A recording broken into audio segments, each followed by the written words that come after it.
The Nigerian government has acknowledged that it gave the go-ahead to the US to launch strikes on the Islamic State group in the northwest of the country.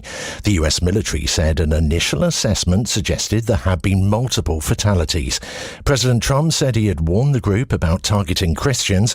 Joe Inwood reports. For weeks, the US has been hinting at some sort of intervention in the African state in response to growing concerns in right-wing circles about what they say is a genocide against Christians.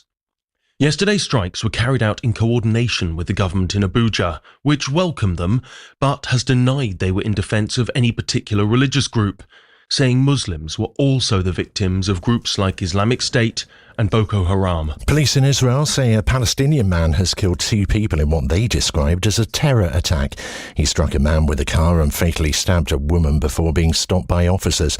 Israel's defence minister has told the army to act forcefully against the attacker's village in the occupied West Bank. Our correspondent Shaima Khalil is in Jerusalem. We've heard from Israel Katz, the Israeli defense minister, who said that the IDF are preparing an operation in the area of Qabatiyya, and this is the area where they believe the assailant is to be from. We understand that the assailant carried out a string of attacks before the running over and the stabbing. We also understand that he rammed into a car, lightly injuring the driver. At least 15 people have been wounded in a knife attack at a factory in Japan. Officials in the city of Mishima say the suspect also sprayed an unspecified liquid. A man has been arrested on suspicion of attempted murder. There's no sign yet of a motive. Bargain hunters are out in force for the Boxing Day sales. Economic analysts estimate people could spend more than £3.5 billion in the coming days. Some shops can expect to take up to 40% of their annual revenue over the festive period. These shoppers in Croydon in South London said they have been saving up to take advantage of the deals. We just came now actually, so we're going to head to maybe Boots and down there to look for some skincare, makeup. We're actually waiting for this Boxing Day to come and get reductions. I'm not much of a Boxing Day shopper, but just on a whim, we thought we'd come on the way to the cinema. Breeding numbers of a bird species which was close to disappearing in Devon have recovered. That's according to organisers of a project to boost their population. The Duchy of Cornwall said the Dartmoor Curlew recovery programme has managed to bring numbers of the bird to their highest level for 3 decades. And in cricket, 20 wickets fell on a frenetic first day of the 4th Ashes Test in Melbourne. Australia were bowled up for 152 before the hosts dismissed England for 110. By the close of play, Australia had reached 4 without loss in their second innings, a lead of 46. The England bowler Josh Tongue took 5 wickets for 45. BBC News, it's 3 minutes past 2. Thank you very much. Good afternoon. Ross Ellis here with a look at the travel on BBC Radio Cornwall. It's actually really quite quiet out there, as you can imagine, for Boxing Day, so not too much to report on the roads so far. The usual restrictions in place in the usual areas, but really, so far, it's been pretty clear. Tregenna Place, St Ives, got that new road layout between Skidden Hill and Gabriel Street. That's on the A3074. Further afield, trains looking okay, has to be said today, and there's no issues on the M5 as yet heading out of Cornwall. So it's all pretty quiet, but if you do come across something and it is safe for you to give us a call, it's 0808 100 1039. BBC Radio Cornwall Sports with Ross Ellis.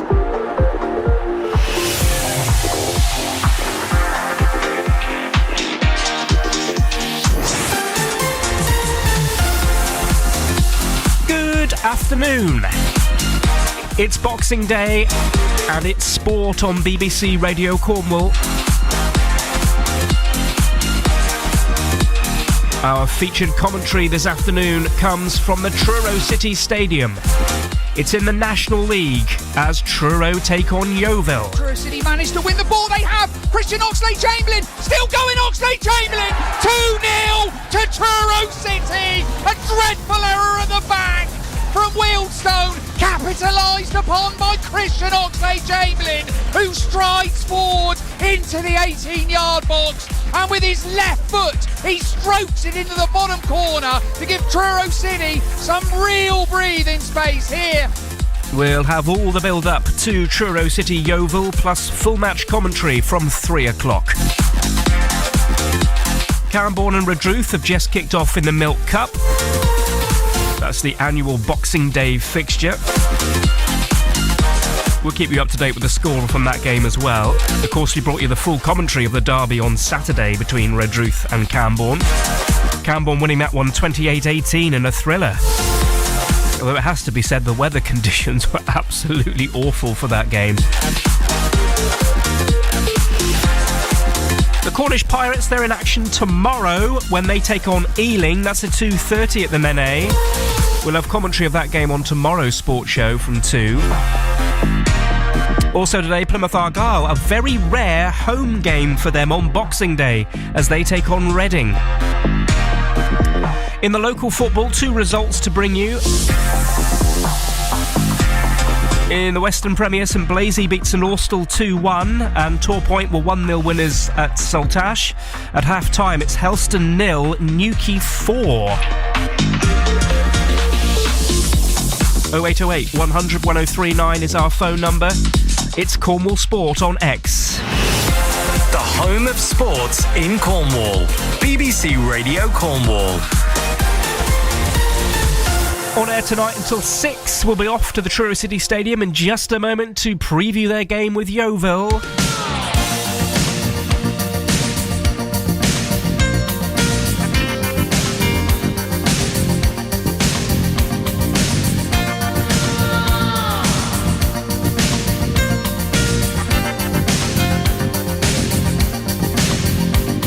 I hear a lot of stories, I suppose they could be true.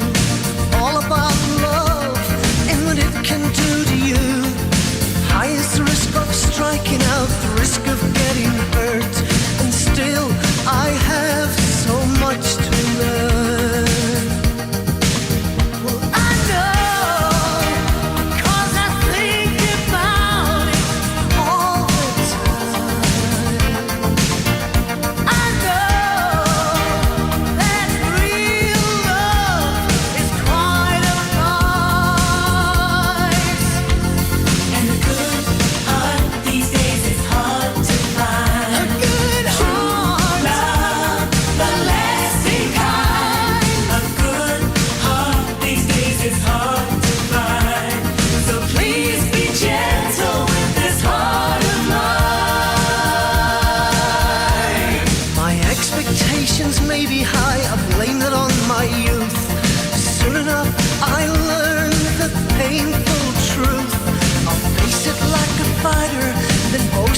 Juggle Sharky, A Good Heart.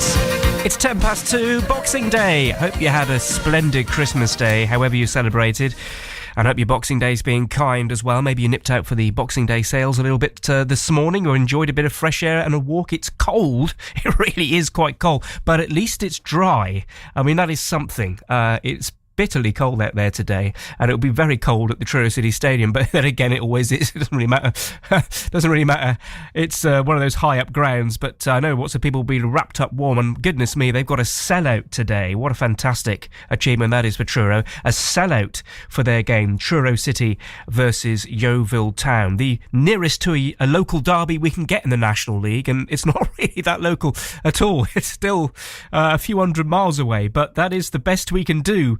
Truro City versus Yeovil Town is our featured commentary game today. Kicks off at 3 o'clock. Peninsula West, by the way, from earlier on today, Bude 1, Holsworthy 0, Liscard 3, Dobwalls 0, St Day 2, Penzance 1, and Weybridge 0, Camelford 3. And in the Western Premier, the results from earlier, St Blaise 2, St Austell 1, and Torpoint 1, Saltash 0. At half-time, this was a 1 o'clock kick-off, Helston 0, Newquay 4.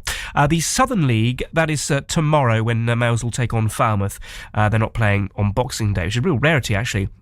It's a bit of a higgledy-piggledy schedule for the football on Boxing Day. It used to be everybody played on Boxing Day, but even today there's only one game in the Premier League, let alone some of the other leagues. But Western League have played their local derbies today, as has the Peninsula West Division, have got those 4 matches that have been played today from their league. Tomorrow is the Southern League as well, when we will see Mousehole and Falmouth Town play in their fixture tomorrow. So that will be a good one to look forward to. We've also got coverage of the Cornish Pirates at home to Ealing. But Mousehole Falmouth being played at Trungle Park tomorrow down in Mousehole in the Southern League. The 2 Cornish sides meeting on Saturday the 27th. But here today, that live commentary on the way of Truro City Yeovil. Gareth Davies is our commentator today. And I said to him, this is a real chance, Gareth, for Truro to win back-to-back home matches. Well, good afternoon, Ross. Good afternoon, one and all, from the Truro City Stadium. Yeah, unfamiliar territory for the Tinners in recent weeks. As you say, looking for back-to-back home wins here at the Truro City Stadium. 2-0 winners over Wealdstone last time out here in TR4. That before today's game, sandwiched by a 4-0 loss at York City. But as we know, not many teams are going to go to York this season and come away with anything, and that was the same for Truro City. But the Tinners will be looking to build on a promising performance against Wealdstone, against a Yeovil Town side that, like the Stones, are almost marooned in mid-table. And what a tumultuous start to the season it's been to Yeovil. Just speaking to some of our colleagues from BBC Radio Somerset, Yeovil on their 4th manager already, albeit only 3 of them are permanent. But for them to be in mid-table is pretty remarkable. But I got the feeling when speaking to John Askey, Ross, after last Saturday's game, that he was very keen to just put York behind him and his side. And this fixture this afternoon in front of a sellout crowd, all tickets sold, it's going to be a full house. I'm told the crowd will be in excess of 3,000. The second time this season Truro have sold out a fixture. 600 Yeovil fans as well. Should be absolutely crackling atmosphere. It's freezing cold, but a perfect day for football. But John Askey and Truro would have put a red cross, I think, or a red circle round this game as the ideal opportunity for 3 points. And let's be brutally honest, Ross, if Truro are going to stay in this division, these are the games that they have to win. Their season will not be defined by trips to York and Carlisle and Scunthorpe and Rochdale. It will be defined by picking up points against the teams that Yeovil aren't struggling because they're in mid-table. I mean, if they could be one of the sides that could get dragged into the relegation fight if they fell apart in the second half of the season. But a mid-table team, these are the teams, especially here at the TCS, especially in front of a sellout crowd as well, Ross. These are the games that Truro City have to win. I wouldn't say there's a huge amount of pressure on the Tinners because we're still just only over halfway through the season, but it does feel a little bit like it's a must-win game. I've spoken to John Askey. He was here nice and early as normal. He seems in a pretty relaxed mood, was more concerned about asking what we had for Christmas dinner opposed to the actual action here this afternoon, which shows how relaxed he is. And Truro City have all their big guns back in their starting lineup as well this afternoon. So an intriguing affair. I think it'll be a tight game, Ross. Yeovil don't score many goals. They don't concede many at the other end either. In their last 6 games, their tail of the tape reads like this: played 6, won 2, lost 2, drawn 2, scored 5 and conceded 5. So I'm not expecting a goal fest here at the TCS this afternoon. And that all-important first goal, Ross, if Truro can get their noses in front, well, that will be huge. If Yeovil can get their noses in front, well, then it will be an uphill task for Truro, because I think a odd goal here or there could separate this game this afternoon. And bearing in mind the rest of the Christmas schedule for Truro, Tuesday night away game at Forest Green, and then a long journey to Southend United. 2 really hard away games over the Christmas period. So this is the one they would be, I mean, they probably won't say it publicly, but I think behind the scenes they'll be targeting the home game as a festive win, won't they?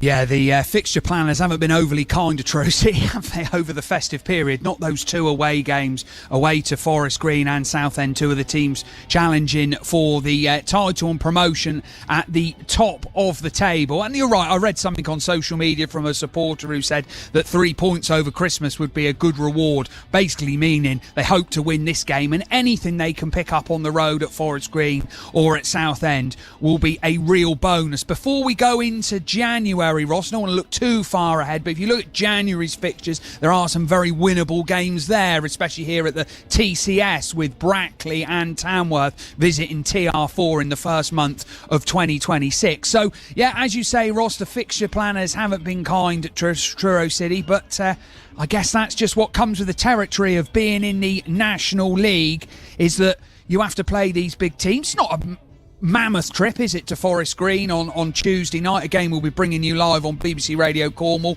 The trip to Southend, a little bit more daunting, starting off January at Roots Hall, second time in 3 weeks, don't forget, because Truro City were there 2 weeks ago, tumbling out of the FA Trophy. Although that will give Truro a flavour of what to expect at Roots Hall. I think it'll be a totally different game, a much changed Truro City side as well, mind you. But yeah, no, I think today will be the target, 3 points, and anything else. If Truro can head into 2026 with anything more, or the early weeks of 2026 with anything more than 3 points from the next 3 games, I think it will really set them on the way to trying to claw themselves out of the relegation zone. Certainly will, and you have to bear in mind as well today that the teams around them, Brackley have got Forest Green Rovers today, Gateshead have got Carlisle, Morecambe have got Rochdale, so they've got really hard games around Truro as well today, so that win could be even more valuable come the close of play. What's the Truro team looking like, Gareth? Changes, as expected, changes from the team which lost 4-0 at York on Saturday, Ross. Connor Riley-Lowe, Will Dean, Yasin Anaya and Tyler Harvey, all 4 who started on the bench for a mixture of reasons. Riley-Lowe was carrying an injury, illness. Riley-Lowe had been ill in the days before the trip to York. Will Dean was just rested, but obviously he was thrust into the fray early to replace the injured Sean Donlan. Donlan is in the starting lineup this afternoon. Yasin Anaya came off in the win against Wealdstone. He wasn't risked, only played the last 20 minutes. And Tyler Harvey as well, Truro's talisman, the National League South Player of the Year. 27 goals last season, only 2 this term. Hasn't scored since September the 3rd. Could it be the time for Tyler Harvey to finally announce himself as a National League player? He leads the line with Dominic Johnson-Fisher. So Truro City, who will line up in their familiar 3-5-2 formation, we think. It's going to be Aidan Stone playing against his former club, Stone, who made 17 appearances for the Glovers last season before leaving in the summer and joining Truro City. Back 3 in front of him. We think it'll be Sean Donlan, who did have 4 stitches in an ankle knock that he picked up against York. Fully fit to play today, though.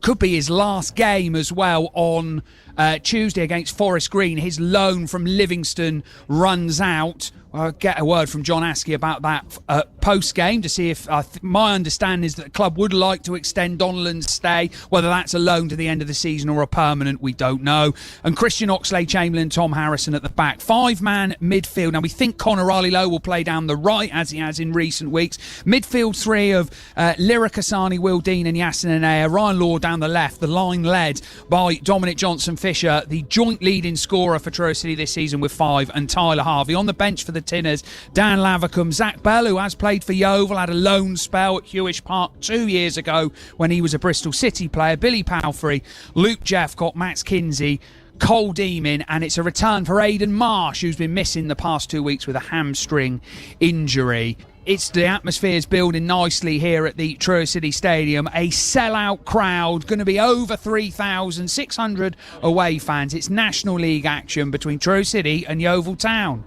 Gareth Davies there from the Truro City Stadium. Well, Camborne leading Redruth by 5 points to 0 early on in that Boxing Day game. Decent crowd there as well today at Camborne's recreation ground, just a few days after the league derby, of which Camborne won at Redruth 28-18. So 5-0, the early stages of that one to Camborne in the Milk Cup, the traditional Milk Cup match. Now, we've got plenty of programmes to bring you over this Christmas period, and it's worth, if you've got a pencil and paper and you're able to write them down, making a note of it, because it's a very, very busy schedule. So today we've got Truro City Yeovil, 3 o'clock kickoff. Tomorrow it is the Cornish Pirates Ealing. That's a 2:30 kickoff, live commentary of that game. Then Tuesday the 30th of December in the evening, 7:45, that's Truro City away at Forest Green Rovers. New Year's Day, we've got Coventry versus the Cornish Pirates. Saturday the 3rd, it's Truro away at Southend. And then Saturday the 10th of January, we've got Camborne, Loughborough and Lymm versus Redruth. That's how we're looking over this next week or so. Very, very busy in terms of shows. After today, we've got 4 programmes next week. Pirates Ealing tomorrow, Truro away at Forest Green on Tuesday. New Year's Day, it's Coventry Pirates. And then next Saturday, the 3rd, Truro away at Southend United. BBC Radio Cornwall. What's on this weekend then? James Dundon's Saturday Show. You've got a unique job advertised at the moment. Everybody says when they're young, every boy's dream is to be a train driver. And, I think it's fair to say it's such a rare opportunity that this post comes up. Saturday mornings from 10. Daphne in Camborne, you might have heard us mention earlier, was doing a sponsored silence. I couldn't say anything. I was nodding. Oh, my worst nightmare. It was. James Dundon's Saturday Show. Play along with Where Is the Chair, Proper Rap, and The Berg. BBC Radio Cornwall. We're going to talk about the Ashes in a moment. An extraordinary day of Test cricket yet again in Australia. Roy Orbison before that. You're tuned to BBC Radio Cornwall Boxing Day. It's sport right through until 6 tonight. Pretty woman walking down the street. Pretty woman, the kind I like to meet. Pretty woman, I don't believe you. You're not the truth. No one could look as good as you. Mercy. Pretty woman, won't you pardon me? Pretty woman, I couldn't help but see. Pretty woman, that you look lovely as can be. Are you lonely just like me? Wow.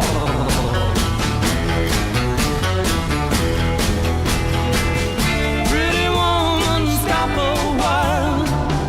Pretty woman, talk a while. Pretty woman, give your smile to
guess I'll go on home, it's late. There'll be tomorrow night, but wait, what do I see?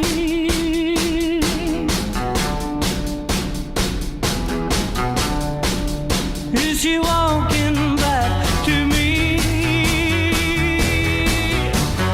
Yeah, she's walking back to me.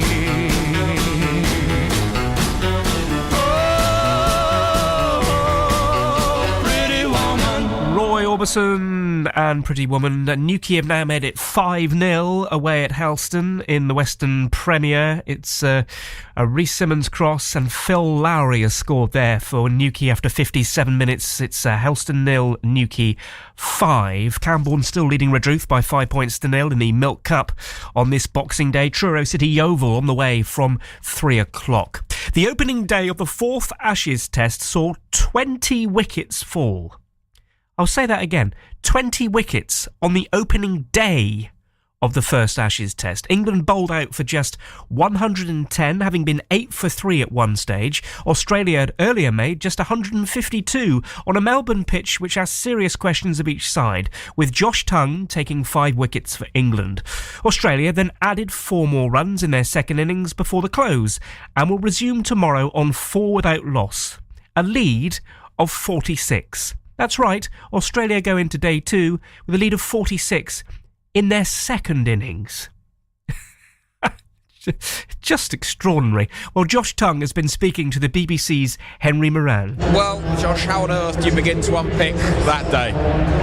It's obviously a crazy day of Test match cricket. Obviously winning the toss and bowling to bowl them out for 1/5 or whatever it was. I thought as a bowling unit it was outstanding. It's obviously a tricky pitch to bat on. They've obviously bowled well as well, but we come back tomorrow fighting. Talk to me about this surface, because it does seem to be doing quite a lot. Yeah, I think there was about 10 mil of grass on it this morning. Obviously that green tinge going through the middle. And we just felt like that sort of, well, me personally, that fuller length where I mostly get my wickets was going to benefit me and the team. And yeah, we just tried to make sure we hit the pitch as hard as we could if we did get that fuller length. So we felt like if you got that just short of a length, it just stuck in the pitch a tiny bit. So just being brave with your length but still hitting the pitch hard. Match position, it's barely time to digest it, but you're not out of this, England. No, not at all. They lead by, 50? We come back refreshed tonight, come back tomorrow morning, get a few quick polls, and you never know, we can get them 3 or 4 down in that first hour. Just what happened today. So I think we just got to make sure we stick to what we did today and bring that tomorrow. What was the chat between innings in terms of how things were going to be approached? Was there a sense of being slightly bolder and braver with the batting? Because it looked like that. Yeah, I think it depends on the individual, how they see what fits in that situation. I thought how Brookie batted was very good on that pitch. Got valuable runs down there, and obviously Gus at the end as well when I was batting with him. So I think just sort of judging when you're out there, see where your scoring options are and go from there. Some noise today. It's a record crowd for a cricket match at the MCG. I mean, this is, for you personally, 5 dreams are made of this, aren't they? Oh yeah, it's amazing. Just to be in the Ashes series is amazing. Obviously it was my first one last week in Adelaide, which I thought was incredible as well. It was 55,000, and now at Boxing Day, 93,000 I think it was. To take a 5 for dreams make it come true. What about the noise around the ground and playing in this sort of atmosphere? Because it's been, a lot to take in for England on so many levels this tour. How do you compartmentalise your game when you've got that going on all around you? I don't really listen to it all. There's the odd comments and stuff, but that sort of thrives me to do better and sort of show the crowd. And I feel like if you put in the hard work, make sure you bowl the balls where you want to bowl and put pressure on the opposition, you're going to get your rewards, and thankfully it happened today. What about the build-up to this game? There's been a lot of noise around. Ben spoke about protecting the team. How's that been? Yeah, it's been good. We've been around everyone. We're trying to fully focus on this game and making sure we get a win for England and then going on to Sydney. Because that is now got to be the goal, because there's a lot of people out here. 30,000 England fans have made the journey. It's a huge commitment from them. Yeah, they've been amazing all series. Been to every single game, supporting us all the way when things haven't gone our way. But yeah, credit to them, staying here as well in Melbourne, supporting us today. So yeah, we're doing it for the fans and everyone back at home. Well bowled today. Many thanks. Cheers. Yeah, that's Josh Tung. Josh took 5 in the first innings. I say the first innings because Australia came out to bat a second innings. 20 wickets fell. England bowled out for just 110, chasing down Australia's 152. Australia ended on 4 without loss, a lead of 46. This is how we're looking travel-wise. It's very quiet on Boxing Day. Not really a lot to mention, to be honest with you, but there's just the usual temporary traffic lights in lieu on the A387 at Station Road in both directions near Shutter Road. Windmill Hill Launson is closed in both directions due to water main work from Coronation Park to Penworth Close. But it really is quiet, as you can imagine, today. But if you are out and about and you do come into contact with anything that we should know about on the roads or on the trains or elsewhere, please do get in touch and let us know if it's safe for you to do so. The number is 0808 100 1039. This is Sport with Ross Ellis, right through until 6 on BBC Radio Cornwall. Some Jimmy Cliff for you now. Full commentary of Truro Yeovil on the way from 3. I can see clearly now, the rain is gone.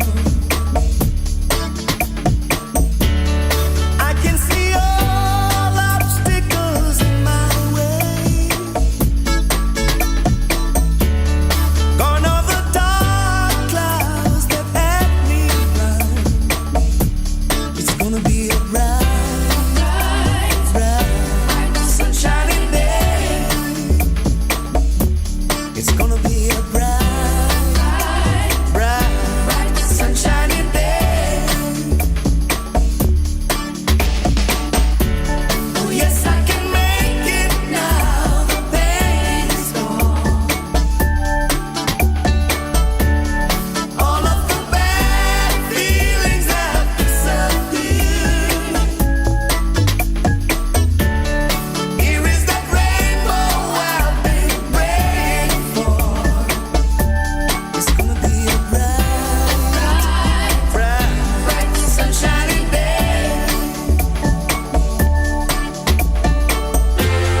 Look all around, there's nothing but blue skies.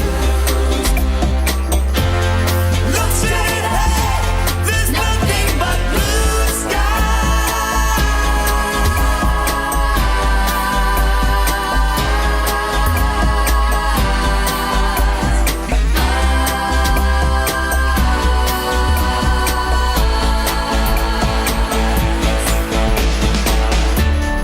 I can see clearly now, the rain is gone. I can see all obstacles in my way. Here is that rainbow I've been praying for. It's gonna be a bright, sunshiny day. It's gonna be a bright, sunshiny day.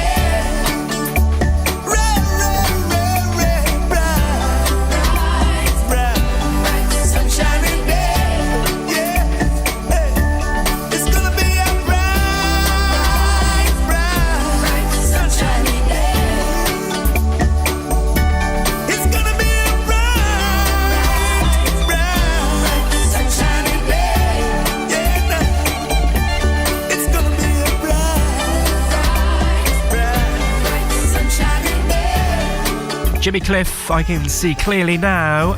This is BBC Radio Cornwall. Happy Boxing Day to you. Hope you're having a great day today. Truro City Yeovil is our main commentary on the way from 3. I can tell you Camborne leading Redruth 10-0 at the moment in the Milk Cup on Boxing Day. Newquay still 5-0 up against Helston in their match today. Earlier, it finished St Blaise 2, St Austell 1 and Torpoint 1, Saltash 0. In the Peninsula West, it was Bude 1, Holsworthy 0, Liskeard 3, Dobwalls 0, St Day 2, Penzance 1 and Weybridge Ipswich 0, Camelford 3. Now, the last time Truro City were in action was their 4-0 defeat at York City. So let's take a look back at that game. Batty will cross now, hang one up to the back post, headed down and headed into the back of the net. And there is the opening goal for York City. Batty's cross to the back post. I think it was Ollie Pearce that pulled away and headed it down. Ball down the line. Truro City have fallen asleep. Pearce 2-0. Completely fell asleep, Truro City. Free kick taken quickly by Dan Batty. Pearce pulls to the right-hand side of the box, fires low with his right foot past Aidan Stone, and with 9 minutes to go before half-time. It is York City 2, Truro City 0. To the edge of the box, Newby has it back. Newby will shoot 4-0. That's the game for York. If it wasn't done at half-time, they put the icing on top of the cake there. Alex Newby with his right foot from the edge of the 18-yard box.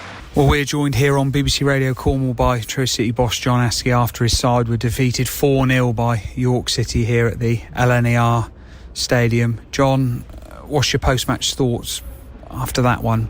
Probably the first half performance and the goals that you conceded were the root cause of the defeat today? Yeah, first goal after 2 or 3 minutes is again people not doing the job properly, just staying with the runners, being competitive, and it's frustrating. It's frustrating seeing the manner of the goals that we conceded, especially the first two. It's again people switching off. Balls into the box that should be dealt with, and we've not dealt with it. And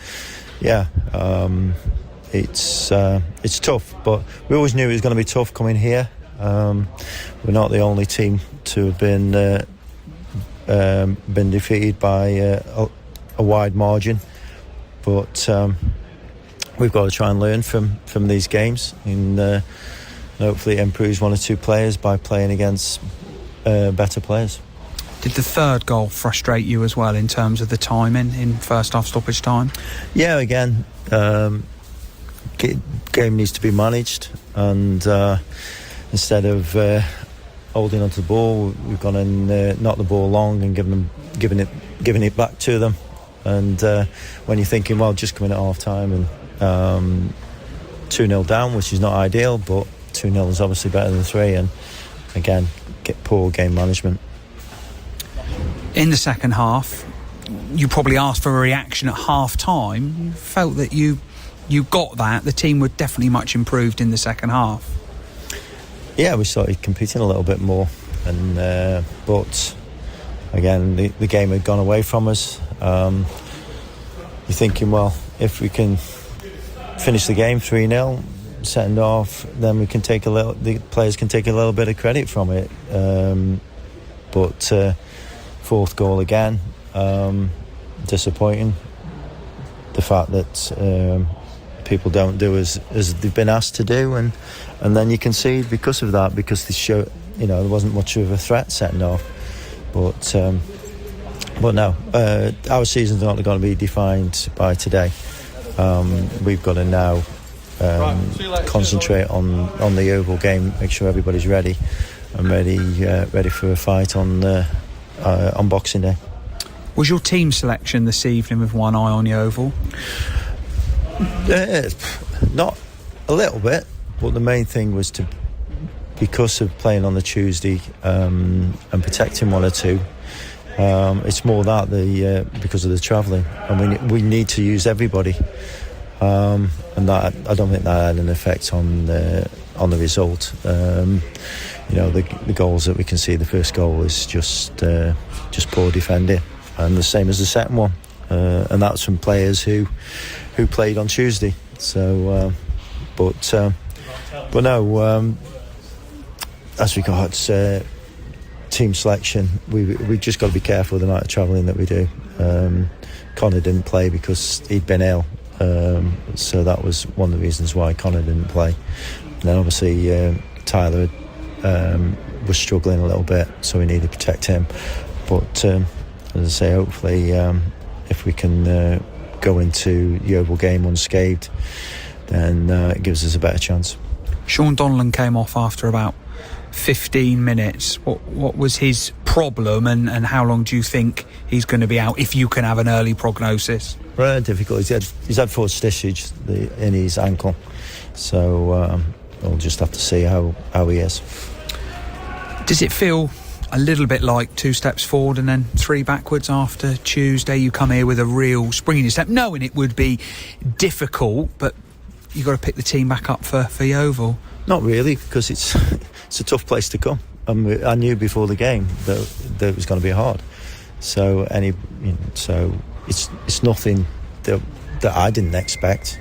But obviously, you want to come and try and get a result. But as I say, as regards going backwards, it's not, because we are what we are, and as I say, we'll find out whether it's a step backwards when we have the game on Boxing Day. 103 away fans. That, if you're going to take some crumbs of comfort out of today, that has to be one of them. What a fantastic effort by the supporters, the Saturday before Christmas tea time kick-off after going to Southend last weekend. Yeah, as you rightly say, we say it every week, and it's fantastic, the effort that people put in this time of year, and travelling so far, and with the game being on the TV as well. So anybody who's made that effort today, again, we thank them.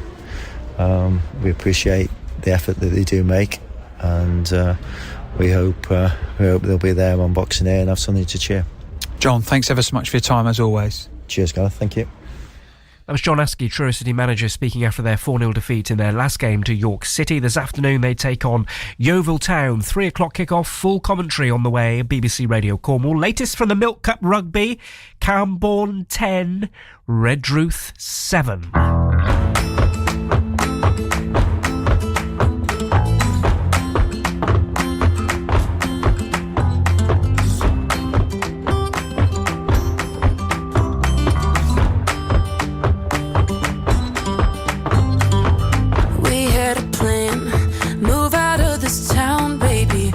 To the sand, it's all we talked about lately.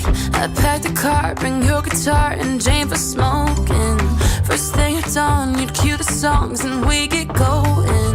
But you went home, waited on the porch for you, sat there alone all throughout the morning till I got a hunch down in my gut and snuck around the back.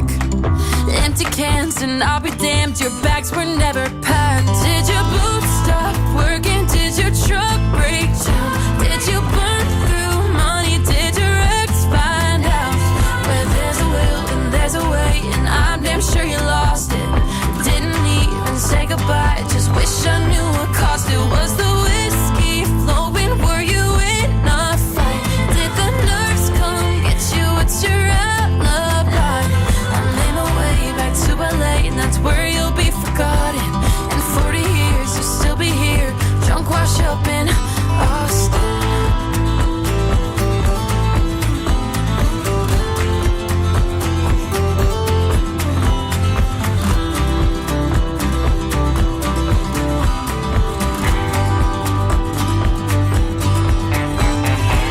Hell of a bluff, you had me believing.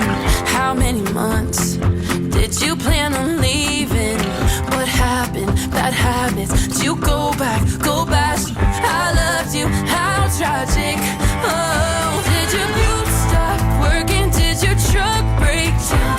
Did you burn through money? Did your ex find out? Where there's a will and there's a way, and I'm damn sure you lost it. Didn't even say goodbye, just wish I knew what cost it. Was the whiskey flowing? Were you in a fight? Did the nerves come get you? What's your alibi? I'm in a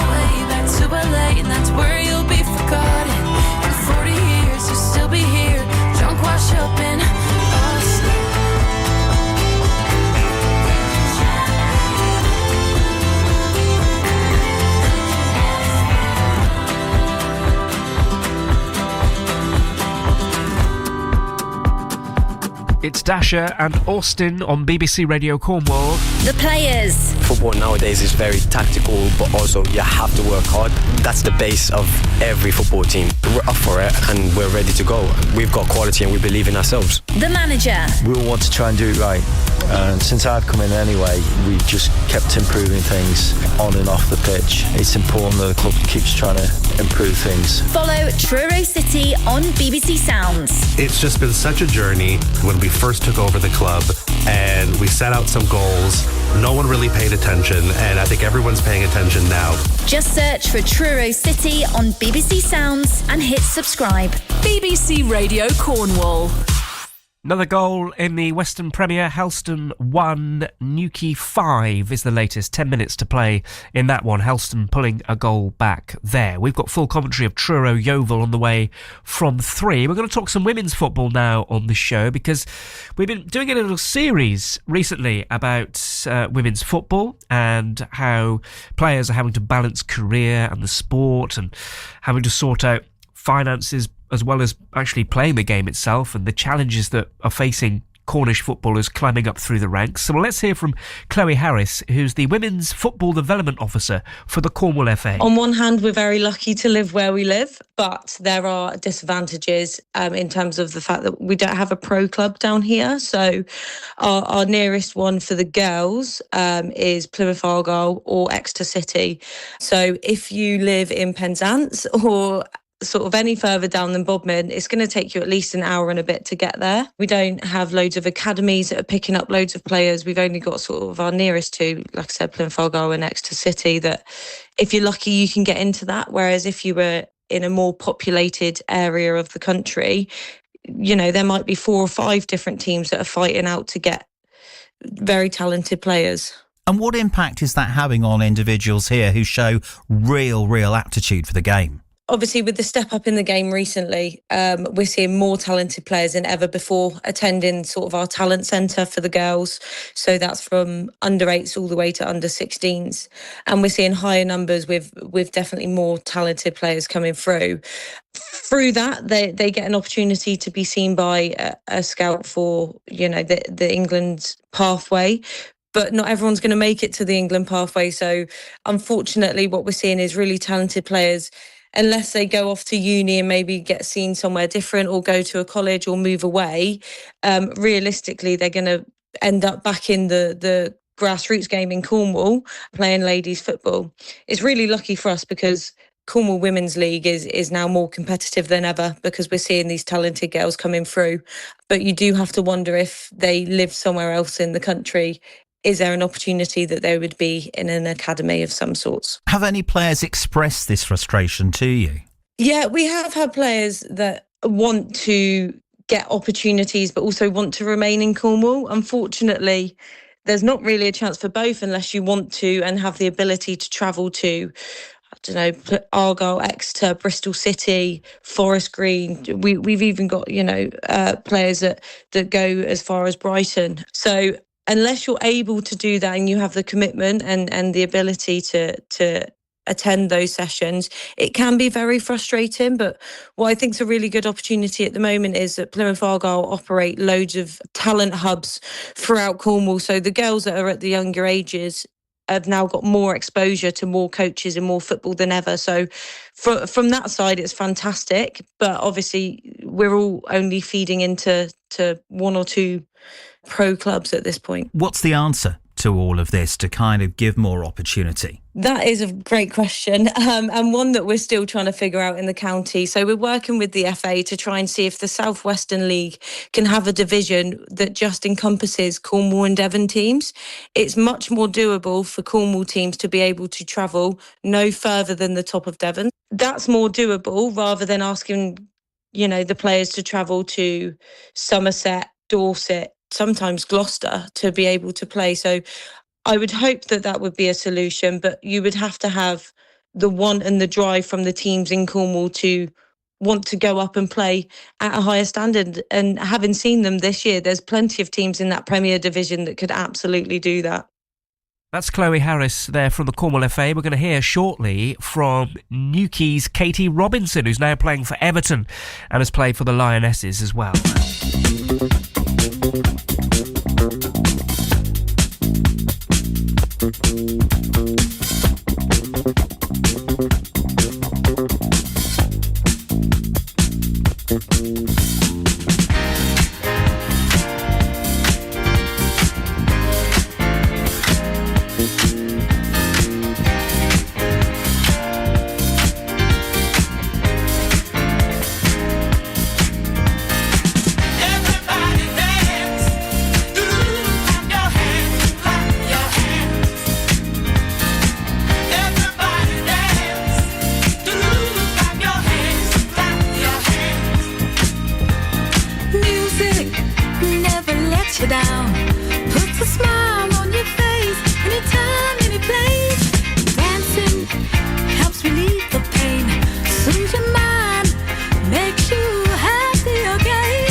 Chic, everybody dance. 7 minutes to kick off then. Truro City versus Yeovil. We've been talking women's football on the show.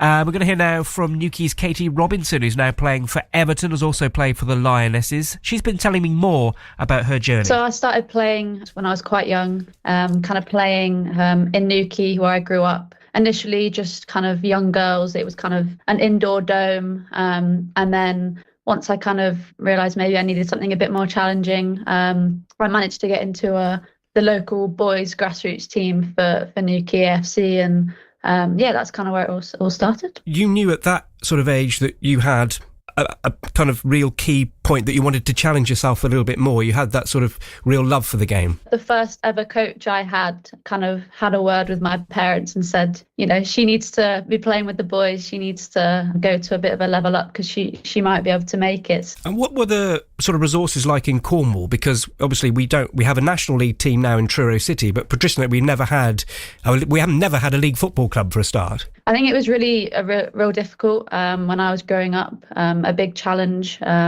At the time, as I said, I had to join a boys grassroots team because there were no women's grassroots team that I knew of. I hope now that I think it's a bit more accessible and there are girls teams, girls leagues, which is so great to see because, when I was younger, unfortunately, that wasn't available. But it's nice to see that progression now. And a lot of that is obviously due to the success of yourself and the Women's Super League and the Lionesses and all of those wonderful things that are happening with women's football. What's your message for young girls in Cornwall now starting out? What advice would you give them? I think coming from Cornwall, it's definitely not easy to kind of make it high in football, but I think hopefully, young girls, I hope, look up to me as a bit of an example that you can make it.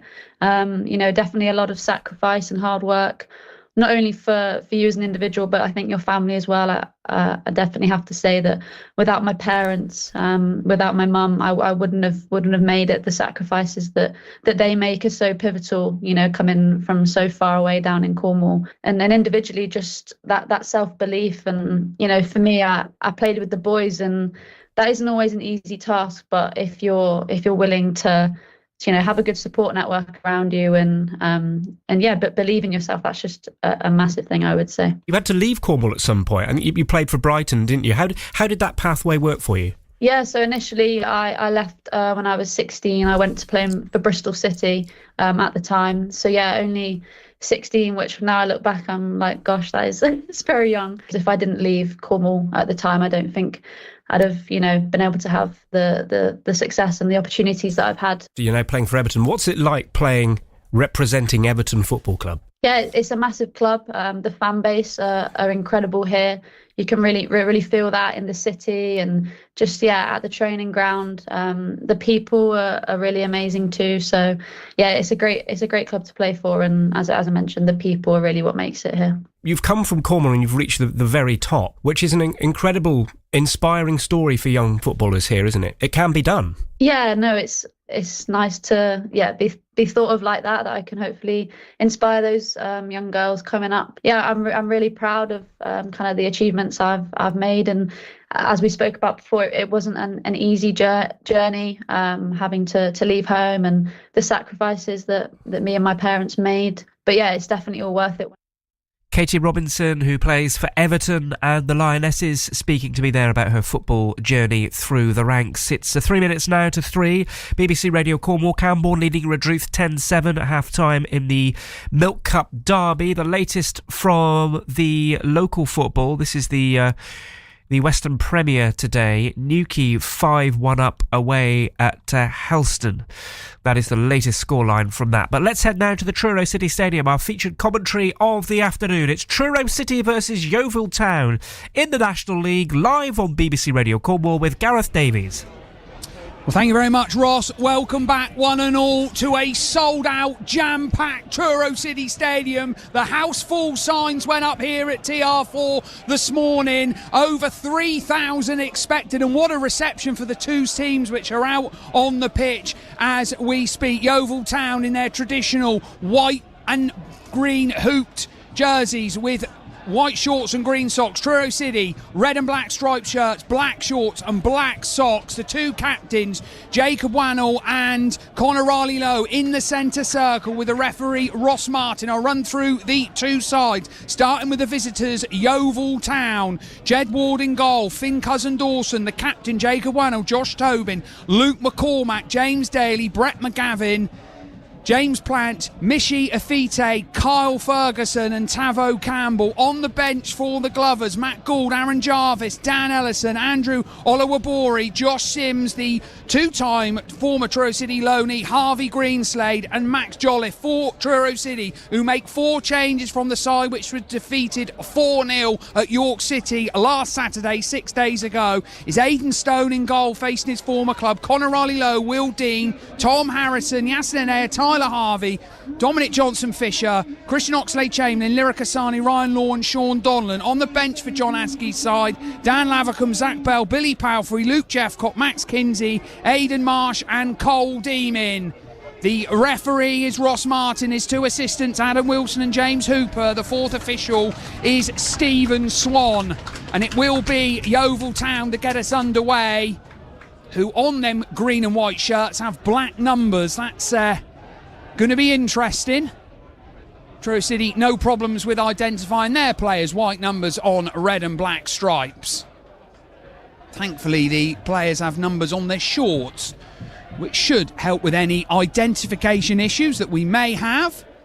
We are almost ready to go here at the Truro City Stadium, National League action. The Tinners, who prop up the pile 5 points from safety, but looking to build on their last home game when they defeated Wealdstone by 2-0. Yeovil in mid-table, looking to really pull into mid-table, and we are underway here in the National League. The ball's back with Ward, the goalkeeper, all clear with his right foot into the Truro City half, but it's a strong header there by Will Dean, and it's gone out for a throw, which will be taken quickly over on the far side by Yeovil Town. Back into the goalkeeper Ward, who just traps it with his foot on the edge of the Yeovil Town 18-yard box. Brings it a little bit further forward. Ward plays it short. It's back out to the left-back roll. Back to Ward once more. Ward takes a couple of touches to confidently go past Dominic Johnson-Fisher out to the far side, and it's cleared, but only cleared up to halfway. Flicked on, but Tom Harrison wins the ball. Harrison loses out over on the far side, and it's the first free kick of the afternoon, and it's awarded to Yeovil Town with just over a minute on the clock here at the Truro City Stadium. It was Josh Tobin that was fouled. Yeovil will have the ball inside their own half, back with Ward, the goalkeeper, once more. Ward once again with a couple of touches, plays it confidently into midfield where there is some space for the Glovers, who were defeated 2-0 by Forest Green Rovers in their last outing. Spell of possession for them in these early exchanges.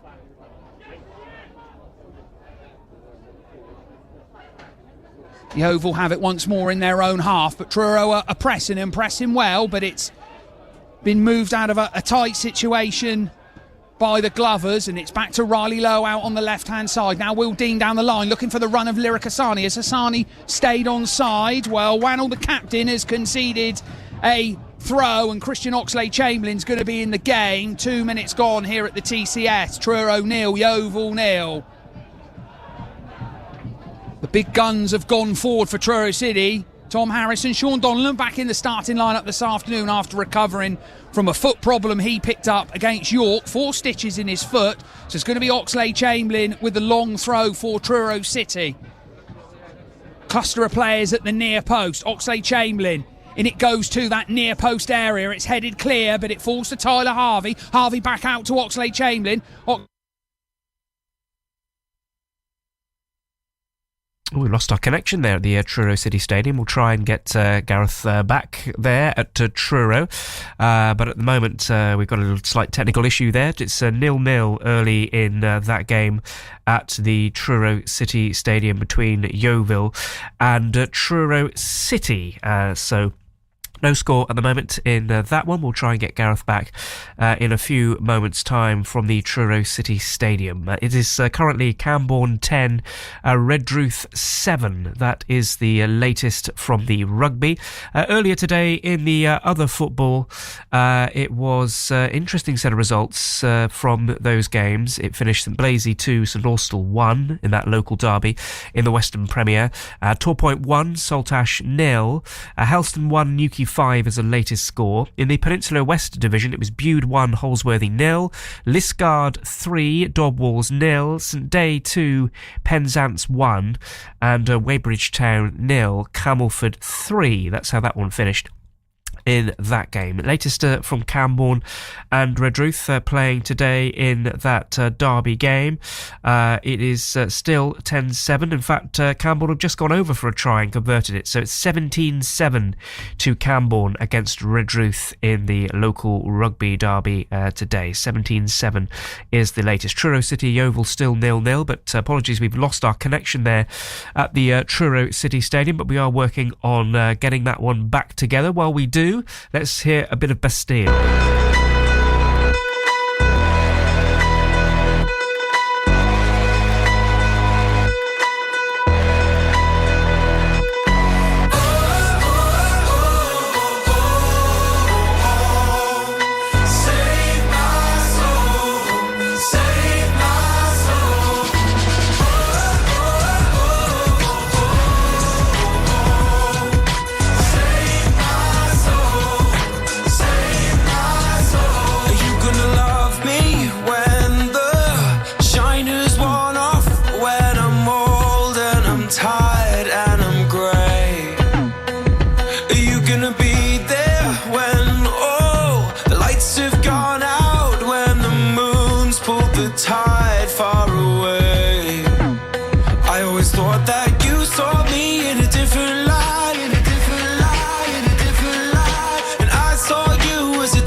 late for that, but you could wake my heart, save my soul.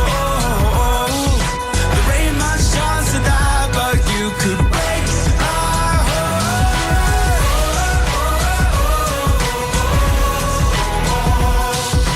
Save my soul, save my soul. So will you remember when my rivers run dry and your patience is starting to wane? Or will you remember when the fires have burned out and the eyes are all looking away? I always hope that you saw me in a different light, in a different light, in a different light. That I see you wandering through my life. Why'd you wanna save my soul? It's way too late for that, but you could wake my heart, save my soul. There ain't much chance of that, but you could wake my heart.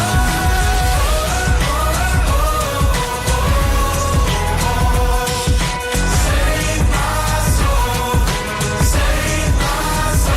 Save my soul, save my soul. That's Bastille, Save My Soul. Let's head back to the Truro City Stadium where we can rejoin our commentator there, Gareth Davies. Thank you very much, Ross. Apologies for the technical gremlins there. Truro City have lost the ball and they've got some defending to do. Will Dean with an important foot in, and Dean tries to get Johnson Fisher away, but it's Ferguson who gets in the way. And the Glovers will look to build from the back once more. They've definitely controlled possession, but Truro City with the best chance of the game. Tyler Harvey's effort after 3 minutes, which was well saved by Jed Ward, the visiting custodian, who's clad all in yellow this afternoon. His opposite number, Aidan Stone, is in orange. Wannell, the captain, will clear with his right foot up to halfway. Donlan at the back of Campbell, but does well. Second ball is picked up there by McGavin. McGavin out to Plant, tight to the left touchline, just inside the Truro City half. And Yeovil will go back to their captain, Wannell. Came through the ranks at Exeter, joined the Glovers from Taunton Town. Clearance by Ward, but it's a strong foot in there by Tom Harrison. Is Harvey going to be interested? No, the ball bounces a couple of times through to Ward. He was on a season-long loan from Bristol Rovers. 6 clean sheets so far this season, signed as almost as a replacement for Aidan Stone. Ward's ball, Harrison leaves it to Law, and Law sweeps up and goes back to that man Stone, who clears first time with his left foot up to halfway. Free header in the centre of field, and the ball will be brought down in the centre circle by Yeovil Town. Wannell will have it up over halfway for the Glovers, trying to thread it through the eye of a needle. Important foot in there from Will Dean, and Oxlade Chamberlain can mop up that particular danger as Oxlade Chamberlain tries to get Harvey down the line and just points to Tyler Harvey and says, "That wasn't where you wanted it, I know." Harvey pointing to his chest, but Harvey with the only real chance of this game so far. 9 minutes gone. Truro 0, Yeovil 0, National League action. BBC Radio Cornwall, a Boxing Day sports special. Be on the airwaves tomorrow for the Cornish Pirates' home game against Ealing Trailfinders, and then back following Truro City on Tuesday at Forest Green as Harvey picks the ball up on halfway. Harvey to Riley Lowe. Riley Lowe down the line. Can he find Hassani? No, Ferguson mops up, and it's back to Ward, the goalkeeper. And then the third or fourth of our live commentaries over Christmas comes on New Year's Day from Butts Park Arena as the Pirates lock horns with Coventry in the RFU Champ. Hassani, as he won the ball there, Harvey almost as well. Ward with the first time clearance. Bit Aram Scarum at the back. Donlan doesn't win the header. Oxlade-Chamberlain into midfield. Hassani just brings his foot down on the ball. Truro want a free kick. They're not going to get it. It's with McGavin. McGavin into midfield. Good turn there by Tobin. Law snaps in and Cousin Dawson, who's had half a chance for Yeovil Town. It was deflected wide. Has the ball, and Yeovil have the ball. And they have possession inside their own 18-yard box with Ward. Ward will clear up to halfway. Powerful header from Will Dean. Second ball picked up by Tobin, and there was that a foul? Yes, it was, and two number 7s battling there, but Yeovil waste little time in getting on with things quickly. It's with Tobin. Tobin to the captain Wano. Every Truro City player back in their own half. Plant with a miscontrol, but Wano will have it back just inside the Tinners' half. Couple of touches there by Wano, the blonde-haired captain. Cousin Dawson will just turn it forward. Donlan with an important clearance forward. Hassani picks it up, and Harrison didn't want it, but mops up the danger quite nicely, and it's back with Aidan Stone inside his 18-yard box. Back out to Harrison once more. Stone's going to have to clear in a hurry under some pressure, and he does from McCormack. Hassani doesn't win the header. Donlan with a free header in midfield. Hassani with a shove in the back, and Truro City do have a free kick, much to the angst of the Glover's boss Billy Rowley, who jumped up and down on the spot in the technical area. But Truro get on with their free kick quickly. Oxlade-Chamberlain back to Will Dean. Dean's got Hassani in front of him. Johnson Fisher and Harvey finds that man Hassani. Now back to Dean. Well, Dean cross, takes a few touches, shapes to cross, thinks better of it to Riley Lowe. Now back to Dean again. Will Dean goes further back to Donlan. Donlan will launch one into the box. Can he find Johnson Fisher? Second ball's going to be picked up by Yassin Air. Good outcome for Truro City. Ryan Law, left-hand side of the box. Now and there once more. He goes inside to Lyric Hassani. Hassani out to Oxlade-Chamberlain on the right. Hassani's continued his run, but Wannell cuts the ball out, and Yeovil can build once more. They go long. Oxlade-Chamberlain doesn't get in front of McCormack. McCormack goes back to his own goal and gives it to Plant. Plant to Campbell. Campbell with a heavy touch. Yassin Anea doesn't make the challenge, and it's with McGavin out to the right-hand side for Yeovil now. They're going backwards, forced backwards by Truro. Afite into Campbell. Campbell's got Donlan at his back, snapping away at his heels. Was it a foul? Well, either way, Yeovil have managed to retain possession. Afite with a heavy touch. We forced to go all the way back to the goalkeeper Ward. Can build with the captain Wannell, who puts his foot through it with his left foot, but it's a free header from Will Dean down into midfield. Yassin Anea, was he fouled though? Yassin Anea's down in a heap, holding his ankle. Hassani flicks forward, a Truro City player down. Referee says play on, but rather sportingly, Yeovil put it out for a throw. 14 minutes gone. Truro 0, Yeovil 0. Tim Ratcliffe, this game, well, I think it's following a pretty similar pattern to the Wealdstone fixture here 10 days ago. Truro looked the more threatening in the final third. Neat build-up by Yeovil, but that Truro press is working well, isn't it? Yeah, it is so far. It's got a bit scrappy the last few minutes. Obviously, they've come into it a little bit now, as you'd expect. It's very much being played like you would expect a Boxing Day derby to be played, isn't it? And as you say, a bit like the Wealdstone game. It's a bit itty-bitty, scrappy. I don't think that was a foul. It was just a clash of feet. Looks a bit of a sore one, but hopefully he's okay and we can get back on the front foot again. Yeah, it was Yassin Anea who took a painful one, as Tim alluded to there, and rather sportingly, Yeovil put the ball out, so it's back with Ward via a throw. No need for treatment for Yassin Anea. Goes long, looking for Campbell. Donlan at his back. Oxlade-Chamberlain twists, turns to Donlan. Now to Riley Lowe. Truro worked it well out on the right-hand side. Conor Riley Lowe, the captain, back in the starting lineup. Was an unused substitute at York. Was fit enough for the bench, but wasn't fit enough to take any part in that 4-0 defeat due to illness. Will Dean inside the centre circle to Hassani, turns it round the corner nicely to Conor Riley Lowe. Now Riley Lowe does have some space in front of him. Riley Lowe will surely look to cut in on his left foot. No, gives it to Johnson Fisher. Johnson Fisher, right hand side of the box. Couple of touches from Johnson Fisher. Wins a throw for Truro City. once again a good outcome, because once again, Tim Ratcliffe, we're going to see a Christian Chamberlain long throw.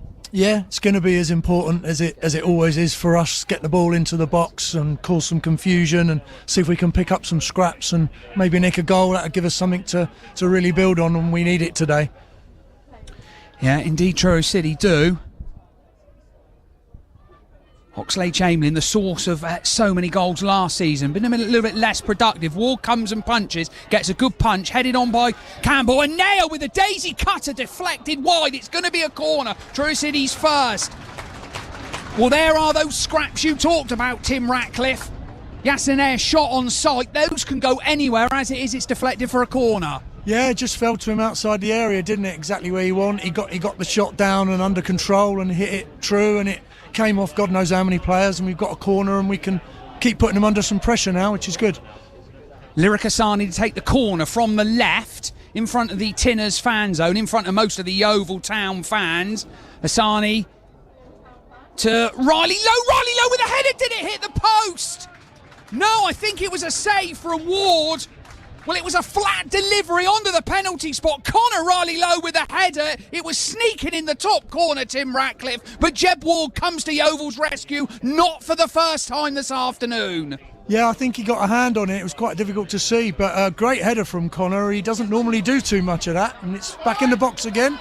Harvey has headed it in. Truro City have taken the lead, and it's Tyler Harvey. Well, I said pre-game that he had to come to the party. No goals for the Tinners since early September, and Tyler Harvey has bagged his third of the season. It was another corner from Lyric Asani, which caused chaos, panic, confusion in the Yeovil Town box, and there was Harvey. Well, Ward kept Riley Lowe's header out. He couldn't repeat the dose for a second time. They call him the greatest of all time round these parts. 27 goals last season, 3 so far this campaign. Truro City 1, Yeovil Town 0. Tyler Harvey with a goal. Tim Ratcliffe, Tyler Harvey back on form, and when he fires, Truro City fire. Yeah, we normally do, don't we? It's exactly what you want to see. Tyler getting in there, getting his head in there, and he got on the end of that and gave the keeper no chance. It's great to see him back on the score sheet, because we're really going to need him now between now and the end of the season. So good for him, and brilliant. Great start just as they were getting on into the game a bit. So hopefully we can keep this up. Yeah, goals change games, don't they? I said pre-game, I'm looking at my notes here, Tim. Yeovil Town, their last 6 games, scored 5, conceded 5. They don't concede many, but they don't score many at the other end either. That first goal, all important, as Truro are on the front foot again, looking to get Johnson Fisher away, and Johnson Fisher has the ball, left-hand side of the box, into the box, couple of step overs, in it goes. Oh, Tyler Harvey he was millimetres away from connecting with the ball. Ward was brave. Ward came off his line and smothered at the feet of Tyler Harvey, and Truro City are really on top here. Yeovil Town are creaking at the back, Tim Ratcliffe. Yeah, they are a bit, aren't they? We've got the goal and we're taking the game to them now, and they're looking a little bit, they're panicking a bit at the back. Obviously, DJ Av's got the pace, he's got the feet. If we can get the ball into him, we could have a productive rest of the half here. Yeah, we're looking good at the minute. And Yeovil have another Christian Oxlade-Chamberlain long throw to contend with. About 35 yards from the Yeovil goal in front of the Tinners fan zone, left-hand side of the field from a Truro City point of view. In it goes it's flicked on by Harris and it's bouncing around. It's hacked clear by Yeovil. Anywhere will do. Picked up by Ryan Law, who heads back to the thrower. Can he? No. He only finds a group of Truro supporters outside the Tinners fan zone. It's another ball comes on the pitch, but Truro City with that early-ish goal, 17 minutes. Tyler Harvey heading into the top corner past Jed Ward. Truro City 1, Yeovil Town 0. There is an awful long way to go in this one, folks, but that early goal is so important in tight games as Ward clears, but he can only find Dean with a powerful free header. Harvey was offside, so he just lets Wannell control on his chest, and Wannell clears. This ball's going to bounce. Are Truro going to pick it up? Yes, they are, with Sean Donlan. Yassinair will pick up the second ball, will he? He will, brilliantly from Anea. Finds Johnson Fisher almost. Saw what Johnson Fisher was trying to do. He just wanted to let the ball run between his legs, but Yassinair's pass with the outside of his right foot, little bit too much on it.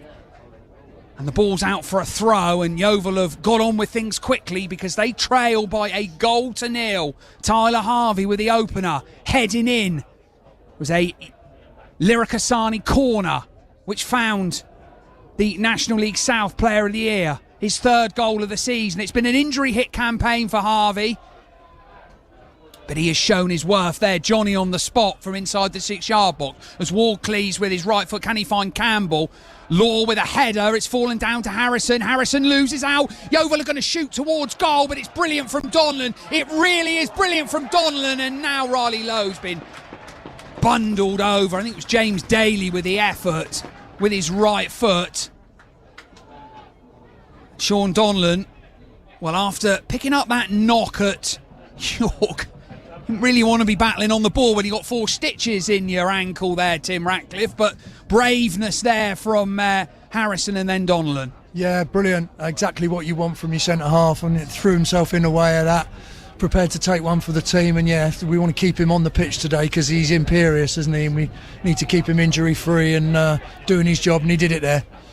Yeah, and the way that Donlan is so good when a striker has his back to goal, Tim, as well. He stays so tight, but never tight enough that he gets rolled. And if you look at the Yeovil side, Campbell is a big boy. He's over 6 foot, isn't he? That's the way they want to play. They want to play that little chip ball into Campbell.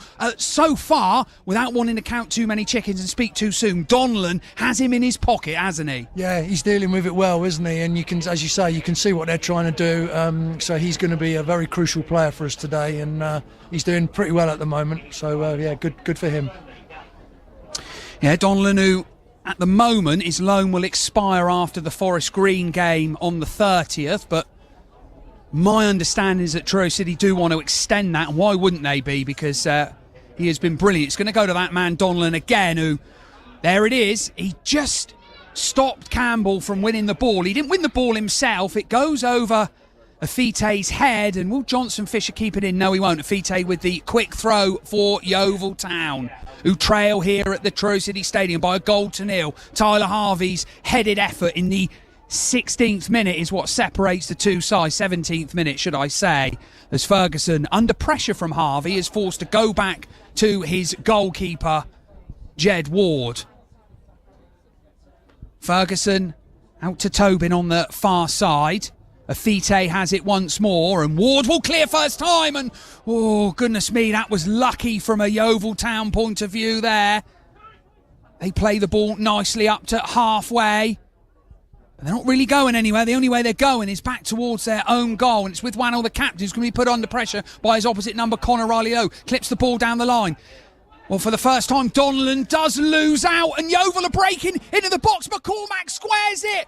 Everyone jumps over it. Oh, Will Dean with a covering challenge.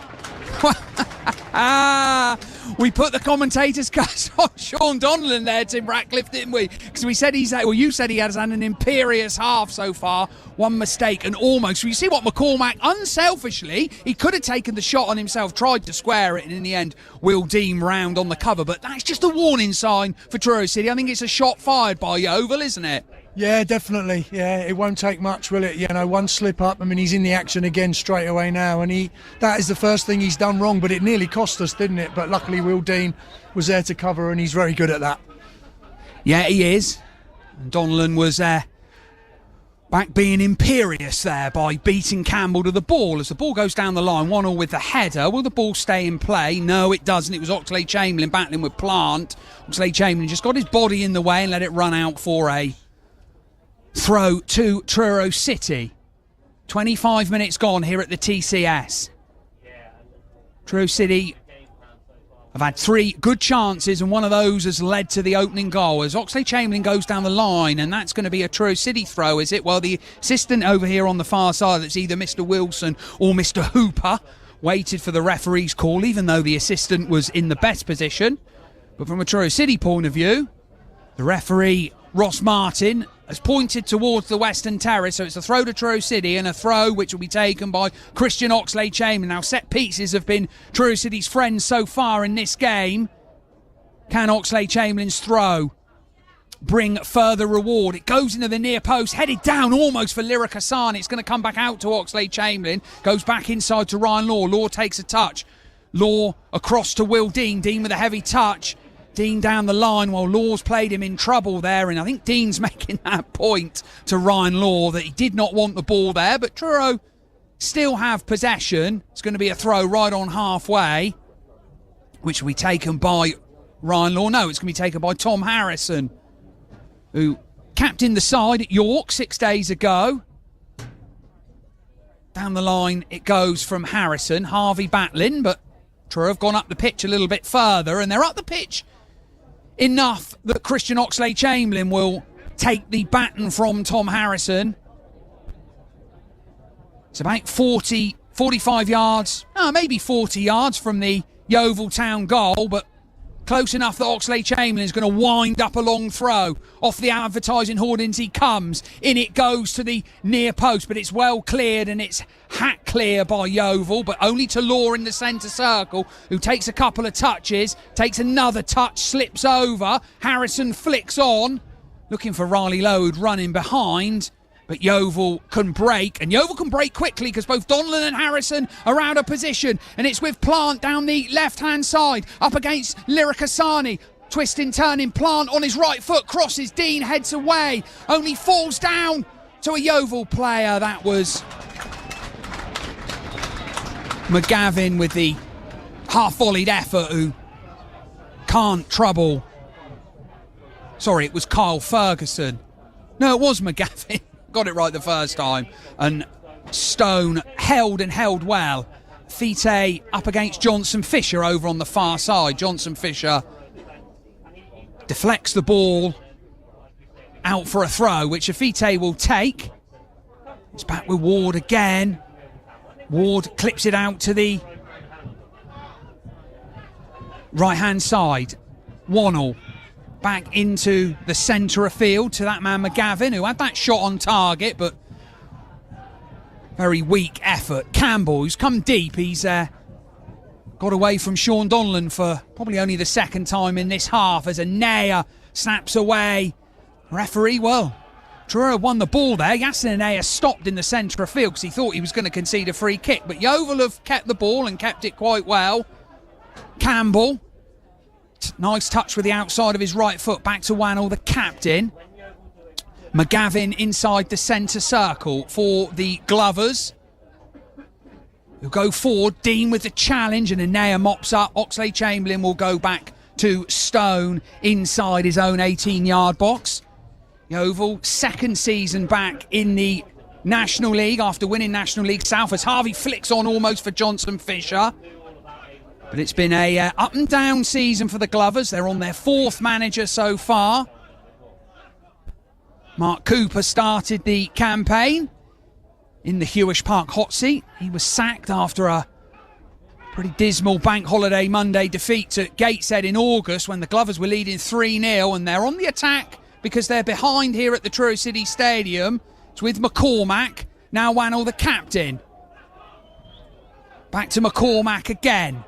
Into Cousin Dawson, who's come out of his central defensive berth. Campbell with a heavy touch back to goal. Does a little spin on the spot, but does brilliantly, does Campbell. Eventually he goes over, and eventually the referee blows for a free kick. So after Mark Cooper was sacked, it was Danny Webb, who lasted just one game.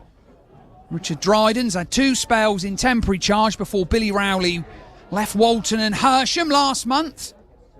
Yeovil hoping for some stability. Won 2 games, drawn one in 90 minutes in the FA Trophy. Their only defeat coming against Forest Green Rovers last Saturday. They will travel to Eastleigh, or the host Eastleigh, should I say, on Tuesday night. Full National League fixture programme on Tuesday as well. Local-ish games. Truro with over a 3-hour trip to Forest Green. Yeovil at home as Donlan commits a foul there, does he? Referee's thinking about blowing for a free kick, and he does eventually. Yasin Anaya quite sensibly just goes and stands on the ball, but Yeovil, the little spell of possession and pressure as we approach the half-hour mark here at the TCS, but they take the free kick quickly. It's back to Mishi Fite, now Ferguson, the Scottish centre-half. And Ferguson, the son of the Former Rangers and Blackburn Rovers midfielder Barry Ferguson, but it's a strong foot in by Will Dean. Can he find Harvey? Wannell just lets it bounce because he can. He doesn't go back to Ward. He turns on the spot into midfield, and Naya snapping away at heels again, and Yasin is going to have a talking to for the referee Ross Martin. And into play comes the disciplinary tightrope because Yasin Naya is on the steps. He's on the way up. He's committed a number of fouls. One more, Tim Ratcliffe. I think he's in the book, just under the totting up process.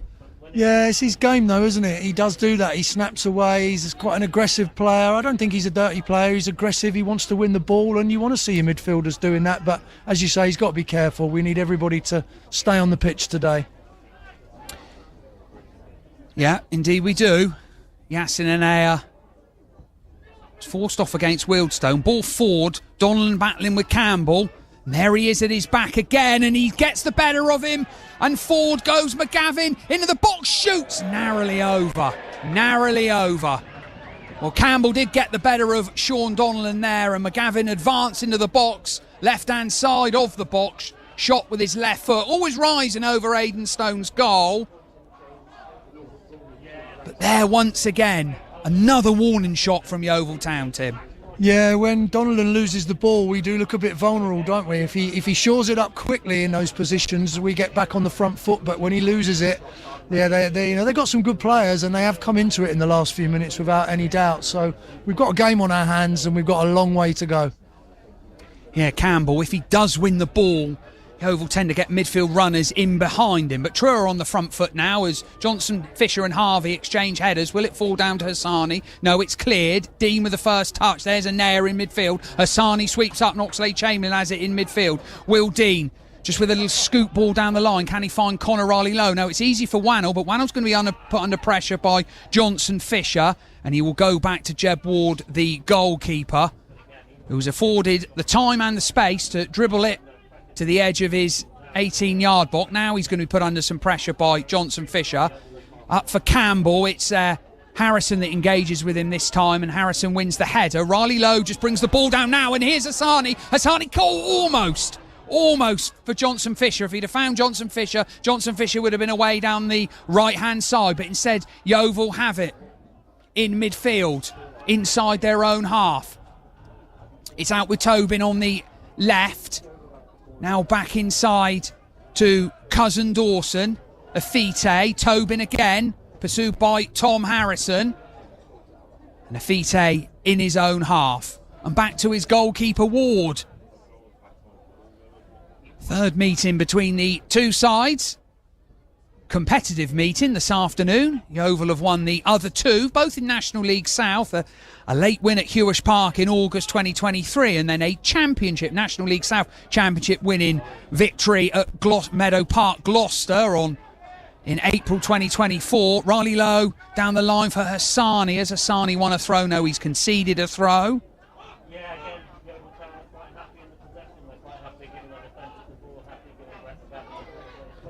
Plant back to Wannell. Wannell once again inside his own half. Ferguson out to Afite. Good turn on halfway by Yeovil, and there are midfield runners. One of them's McCormack. Great touch from McCormack. Will he shoot? Yes, he will. Charged down by Will Dean. Falls back to Plant. McCormack again. Left-hand side of the box. McCormack crosses with his right foot, headed away by Ryan Law. It'll fall to a Yeovil player with an air shot, and that's wide of Aidenstone's goal. Some ironic cheers. I could see that coming, couldn't you, Tim? McCormack, I said McCormack running beyond the front two, and that's exactly what he did there. But Will Dean did just enough to put him off initially before blocking his shot on goal. Yeah, he did. We do look a little bit vulnerable when, and he's a good player. He's got a lot of pace, and I thought he might have been offside there, but obviously not. And he got in behind, and they are starting to threaten us a little bit now. So we've got to up it again. We're doing well, but we need to just really keep concentrating because we want to get into this half-time with our noses in front. Yeah, we do. And, there's a controversial moment now. Truro fans unhappy because Ward's come out of his box and he's handled. but the offside flag had already gone up. So panic over from a Yeovil Town point of view. Did Ward know that Johnson Fisher was offside? Well, I think we've got to give him the benefit of the doubt there that he perhaps did, and it's back with the visiting custodian who clears with his left foot. Free header from Tom Harrison. Can't find Lyric Hassani. Ferguson brings it down on his chest inside his own half, and we'll go back to Ward once more. 36 minutes gone here at the Truro City Stadium. It is Truro City 1, Yeovil Town 0. Tyler Harvey with the opening goal, the only goal of the game after 17 minutes, as Wanner will clear first time with his left foot. Campbell and Donlan, but it's a powerful header from Donlan, but he loses out. It's brought down in midfield quite brilliantly by McCormick. Out to the far side. Ryan Law's got some defending to do now. And Ryan Law sends his man inside and backwards. And it's picked up by Ferguson. So a good containment job again there by Truro City. Wano inside his own half, who has it back once more into midfield, and Donlan after Tobin, but Tobin gets the better of him, and now Campbell's got some space because Sean Donlan's left him. Tyler Harvey's had to come back and do some defending, as is Dominic Johnson-Fisher. All hands to the pump here for Truro City. They've sent everyone back. They, like us here in the commentary box, can see the threat that Yeovil Town are possessing at the moment. McCormick, who's definitely a bright spark, scored one of the goals in the Glovers' last away game, an away win, which was at Hartlepool. Aaron Jarvis with the other, Jarvis on the bench.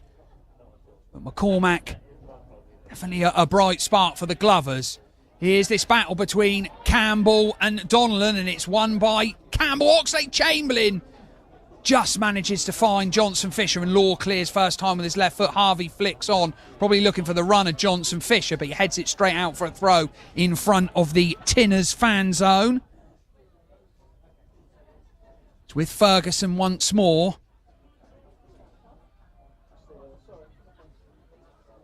Neither side with a great record on Boxing Day. Truro City in particular haven't won on Boxing Day since December 2014, when they beat Bideford 5-0 at Tree Road in front of a crowd of less than 500. Over 3,000 here today, sold out. That shows how far Truro City have come. Yeovil's last win as a National League side on Boxing Day came in, or away from home should I say, came in 2017 in League 2 when they defeated Cheltenham Town 2-0. Enoch Shawomni. It's a blast from the past, a much-travelled striker with one of the Glovers' goal as Riley Lowe clips forward. Can he find Johnson-Fisher? He can. Great chest control from Harvey. Harvey bundled off the ball there, was he? Truro City have conceded a free kick. Well, was Harvey fouled? Then Johnson-Fisher gives a free kick away. And Yeovil have it. They're marching forward, but Donlan's got the better of Campbell. In the midfield, Hassani. Referee gets in the way, jumps out the way, and it's with Will Dean.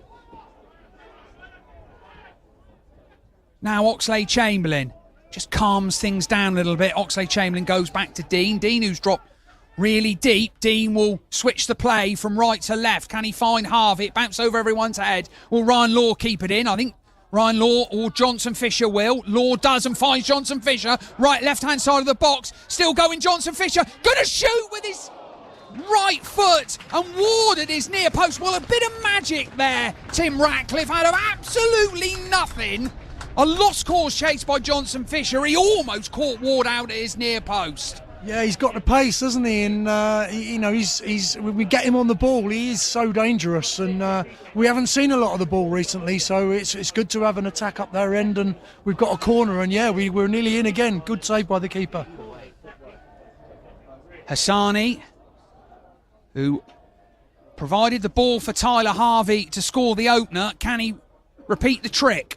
Hassani headed clear at the near post to Yassin Anaya, who's going to head back. He only heads back into the arms of Ward. Was Yassin Anaya better off taking a touch?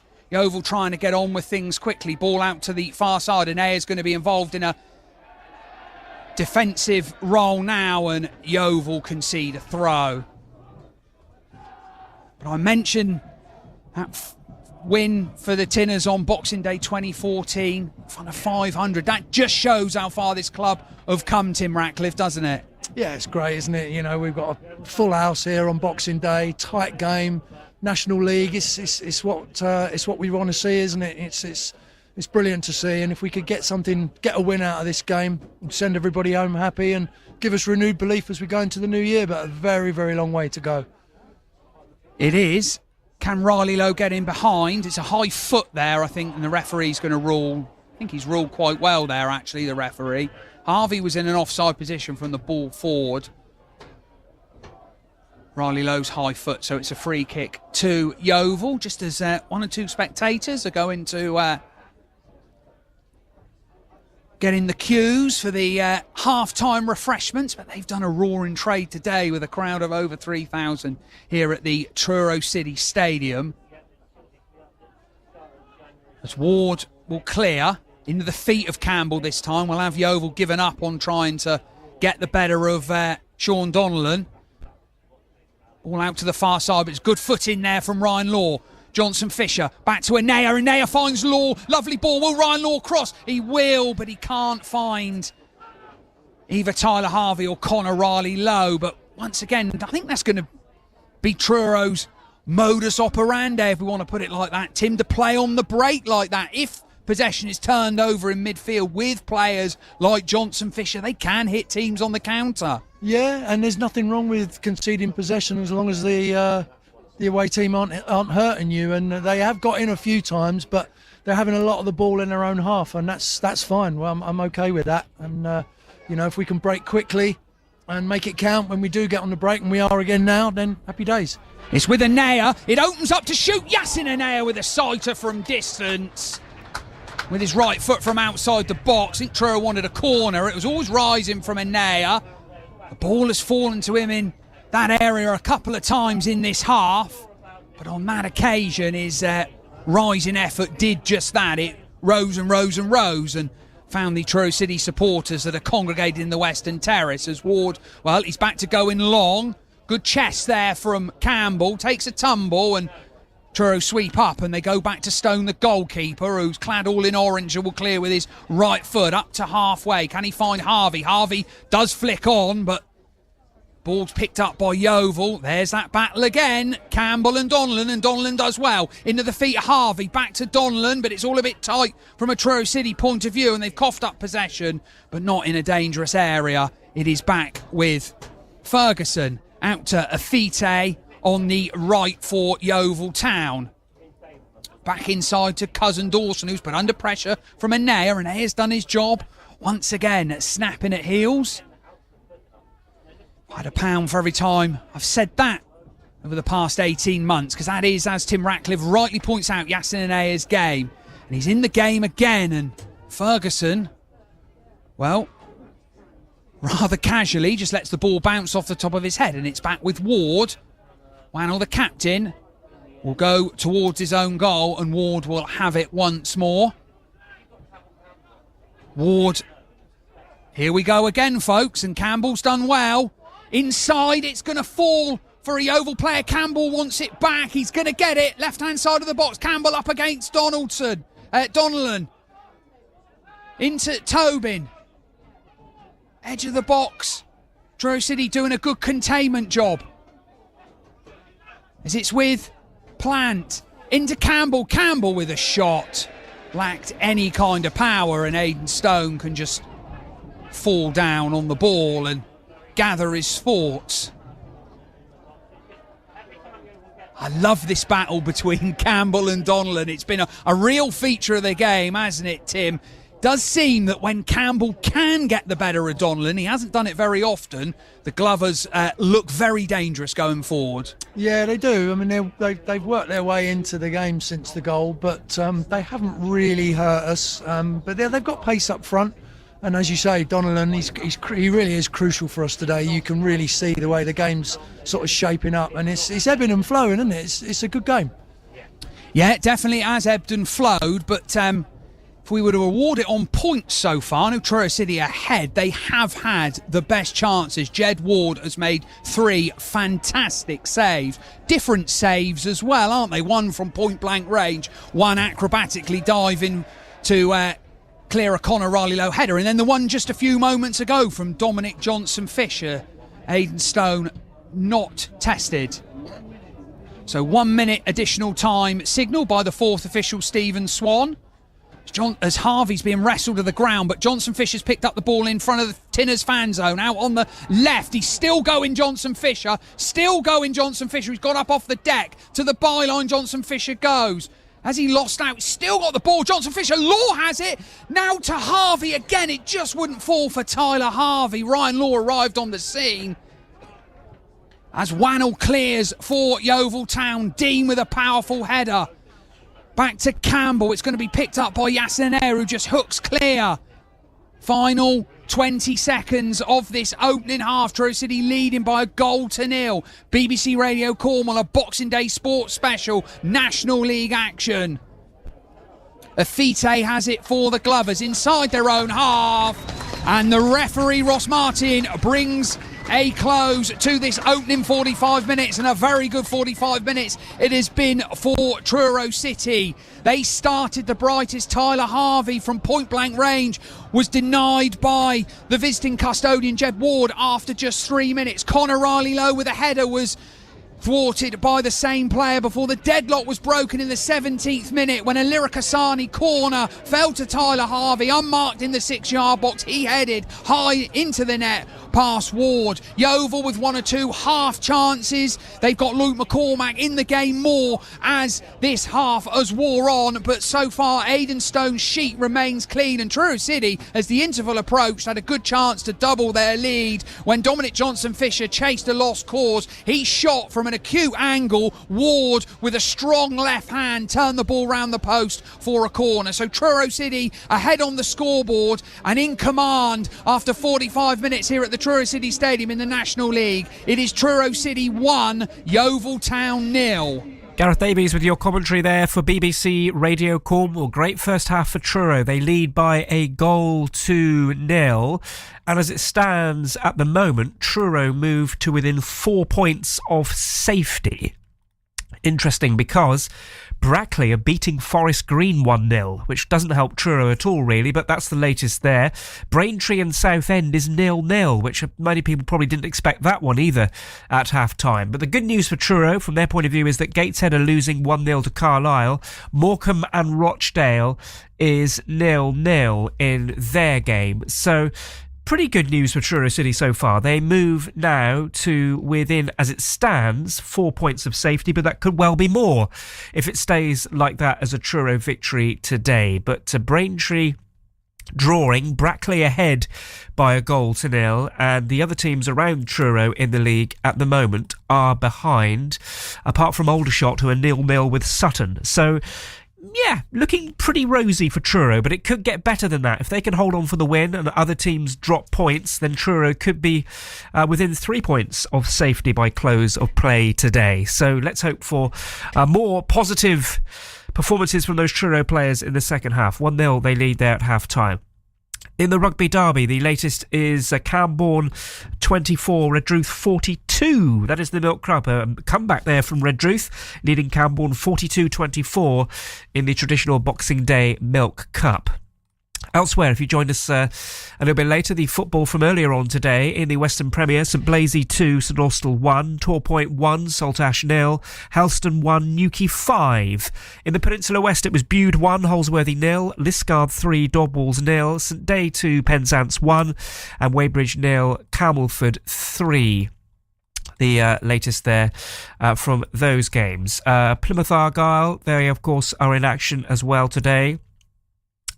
In League One at home to Reading, they are 3-0 down in that game, and they are not even at half-time yet. Plymouth Argyle 0, Reading 3, and Riles was sent off for Plymouth Argyle after 12 minutes. So Plymouth Argyle having a disastrous Boxing Day so far, 3-0 down at home to Reading.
It's the Supreme, so it is full time in the rugby now, and Redruth have won the Milk Cup on Boxing Day, beating Camborne by 42 points to 24. Victory for the Reds at Camborne in the Boxing Day Milk Cup. This is BBC Radio Cornwall. It is sport on Boxing Day. Our live game today is Truro City Yeovil, going well so far for the Tinners, who are leading that game by a 1-0. Here are the other half-time scores from the division. Brackley Town 1, Forest Green 0, Braintree 0, Southend 0, Eastleigh 0, Woking 0, Gateshead 0, Carlisle 1, Halifax 0, Altrincham 0, Hartlepool 0, Scunthorpe 0, Morecambe 0, Rochdale 1, Solihull Moors 4, Tamworth 1, Sutton 0, Aldershot 0, Truro 1, Yeovil 0, Wealdstone 0, Boreham 2, and York 1, Boston 0. That means for the table, Truro City move to 4 points from safety at the moment. But obviously, there's still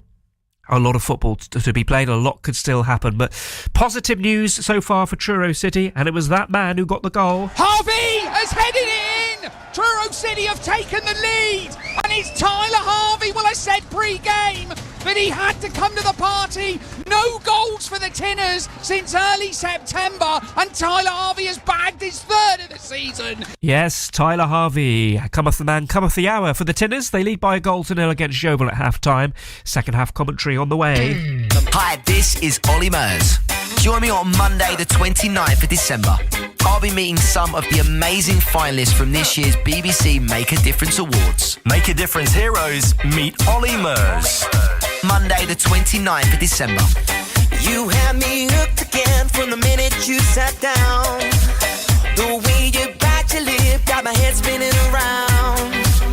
After a drink or two, I was putty in your hands. I don't know if I had the strength to stand. Oh, trouble, Mickey, yeah, that's your middle name. Oh, I know you're no good, but you're stuck in my brain. And I wanna know, why does it feel so good but hurt so bad? My mind keeps saying run as fast as you can. I say I'm done, but then you pull me back. Oh, I swear you're giving me a heart attack. Troublemaker, it's like you're always there in the corners of my mind. I see a silhouette every time I close my eyes. There must be poison in those fingertips of yours, 'cause I keep coming back again for more.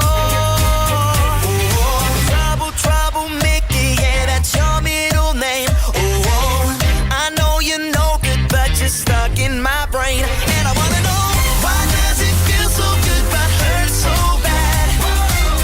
My mind keeps saying run as fast as you can.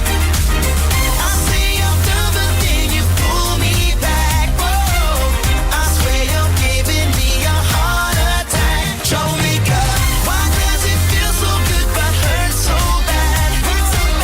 My mind keeps saying run as fast as you can. You troublemaker, I say I'm done, but then you pull me back. Whoa, I swear you're giving me a heart attack. Troublemaker, so dangerous. Guess you got me in your clutch. So ridiculous. Seems like I can't get enough.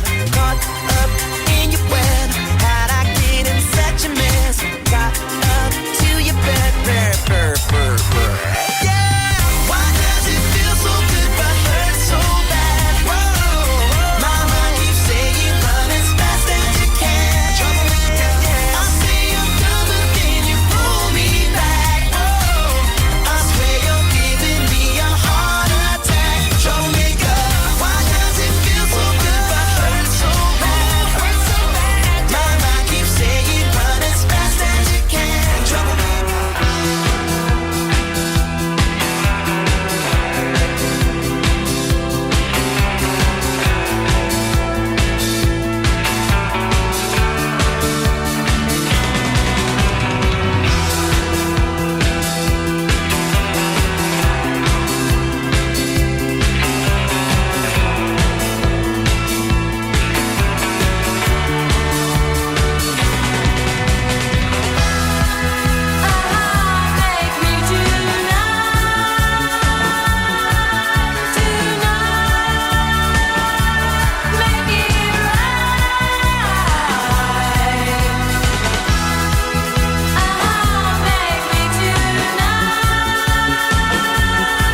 Blondie and Atomic. This is BBC Radio Cornwall. We're going to be back very shortly to the Truro City Stadium for a crucial 45 minutes of football. Going well for Truro so far. They lead by 1-0, and Tyler Harvey is the man on the score sheet for Truro. As it stands, they move to within 4 points of safety. Could easily be more than that at the end of play if Truro can win that game. Gateshead a goal down to Carlisle United. Brackley are winning, which is slightly a bit of a spanner in the mix, really, because they're playing Forest Green, but they've still got 45 minutes of that game to go. Braintree are drawing with Southend as well. So a lot will change towards the end of this show. Morecambe are 1-0 down, which helps Truro a bit as well. So there's sort of give and take in the league table at the moment, but Truro can only control their game. They're leading Yeovil by 1-0. Second half commentary on the way very shortly. Hi, this is Ollie Murs. Join me on Monday the 29th of December. I'll be meeting some of the amazing finalists from this year's BBC Make a Difference Awards. Oh, I do love my family. Even like the award, I thought, I can't believe it. You know, no one's going to believe it. They'll be so proud. There'll be one big party at your house. I'm just really, really grateful. I can't believe I'm meeting Ollie Murs. This is the Christmas present that you always dreamt of. It's the real Ollie Murs. Sabrina, honestly, what an amazing woman you are. The fact that you volunteer for all these amazing things and you help so many people. Make a Difference heroes meet Ollie Murs. Join me on Monday the 29th of December. Well, here we go then. Let's head back to the Truro City Stadium. A good performance so far from the Tinners. 1-0 up. Tyler Harvey with the goal. This is a crucial 45 minutes in Truro season, and Gareth Davies can guide us through it. Thank you very much, Ross. Welcome back, one and all, to the Truro City Stadium.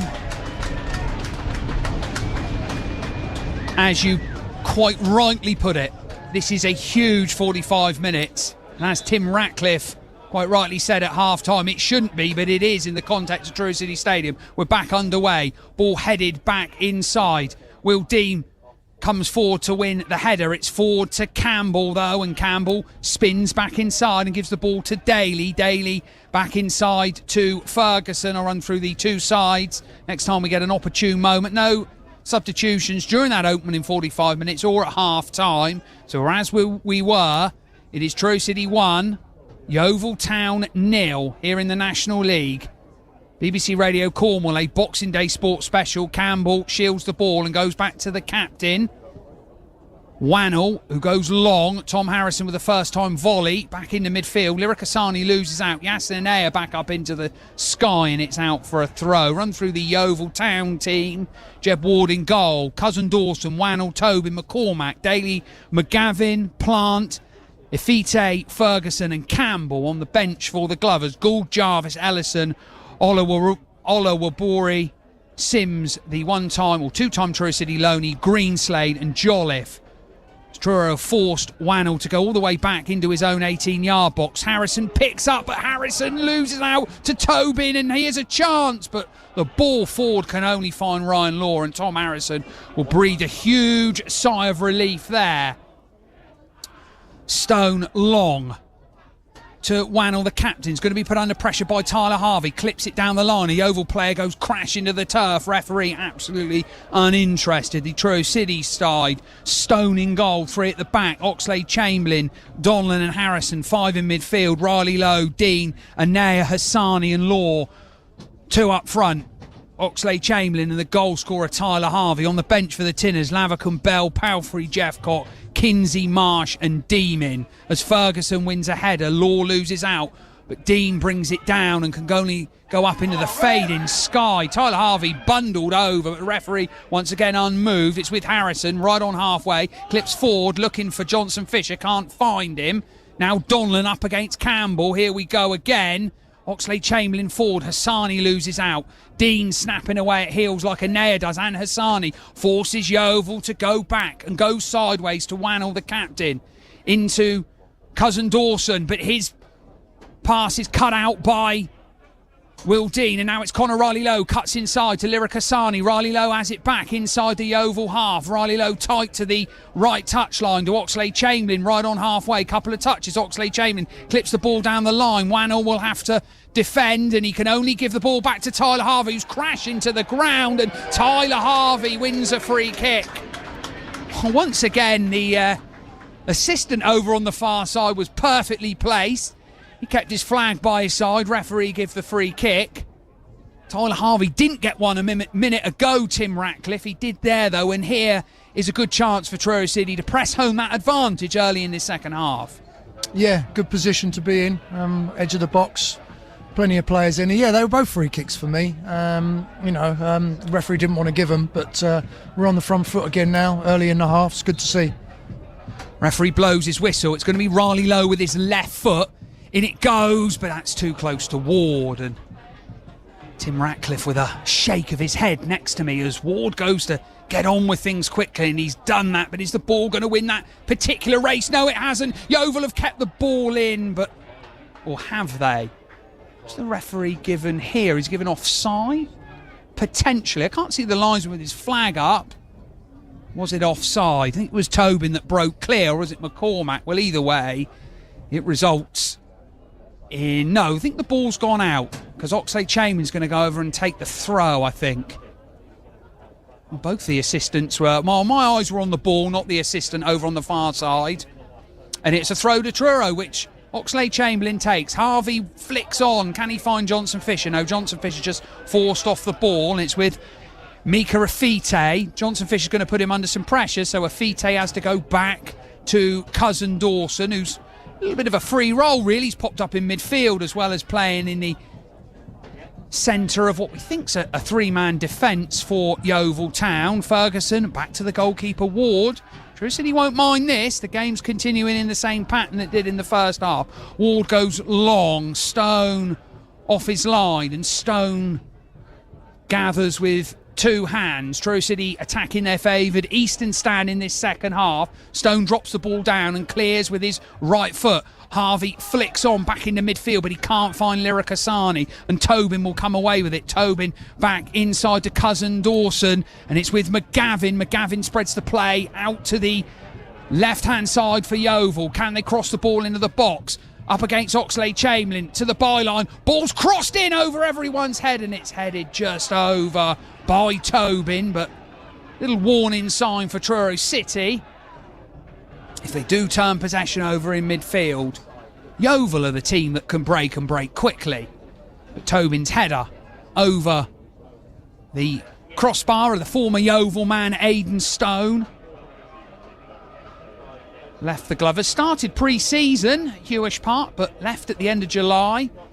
Started the season as number 2 to Dan Lavercombe, but after a couple of spells of chopping and changing, definitely has the gloves now.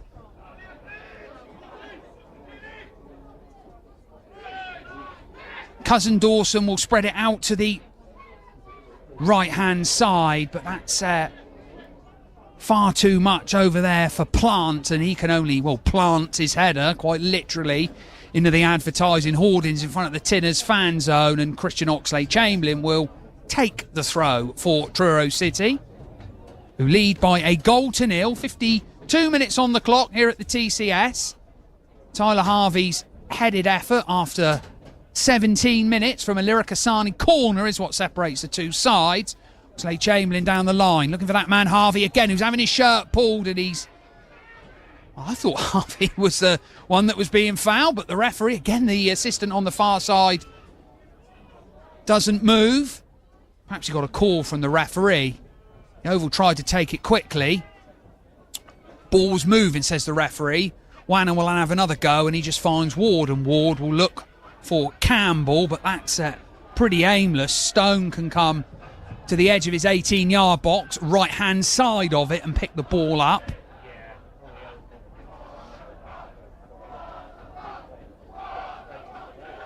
And Truro started the day 5 points from safety, but so far results are going their way as Stone goes straight down the middle. Can he find Harvey? Johnson Fisher lurking there almost. Wanno with a heavy touch, and Wanno is forced to just hack the ball into the Truro City dugout. Great touch there by John Askey. That draws some warm applause from Tim Ratcliffe. John Askey, 61 years of age, rolling back the years there with a fine first touch. But it will be a throw to the Tinners. Oxlade-Chamberlain's going to be in the game. Harrison and Donlan haven't gone forward though, so perhaps just down the line for this one. That's indeed where it does go. Harvey tumbles over. Riley Lowe almost to the byline, charged down. Riley Lowe takes a tumble. Is it going to be a corner? No, it's not. Eventually the ball goes back to Ward, fortuitously there from Yeovil. Couple of ricochets in the Truro City box, and Wanner will just place it on the ground, and a touch out to Mika Afite. Afite into midfield to the number 7 Josh Tobin. Afite once more across his 18-yard box to Ward, who will clear with his right foot. Deep one this time. Donlan with a free header, but Donlan's free header comes down onto the chest of James Daly. Daly back inside to Cousin Dawson.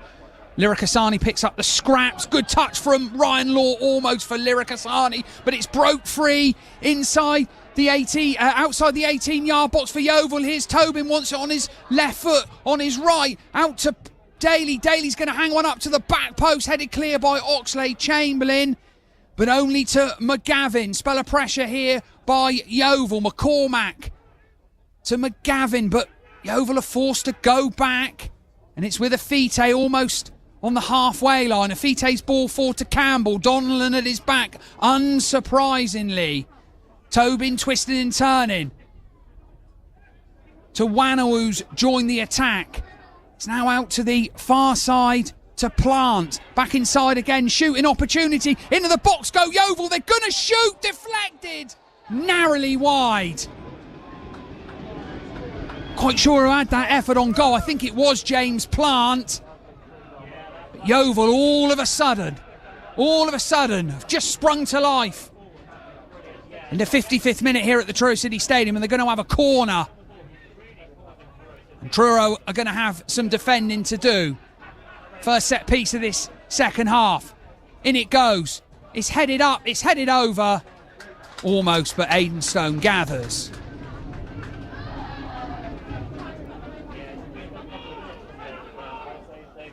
Stone will clear with his right foot. Can he find Johnson Fisher, who's gone in behind? Yes, he can. Johnson Fisher up against Wannell. Johnson Fisher gets past him. He's been forced wide, though. Only Harvey in the box, and Nayer's arriving now. Back to Riley Lowe. Riley Lowe to Will Dean. Dean just checks, gives it back to Riley Lowe. Riley Lowe's going to hang it up, looking for Harvey. Can he find Harvey? Harvey with a header towards goal.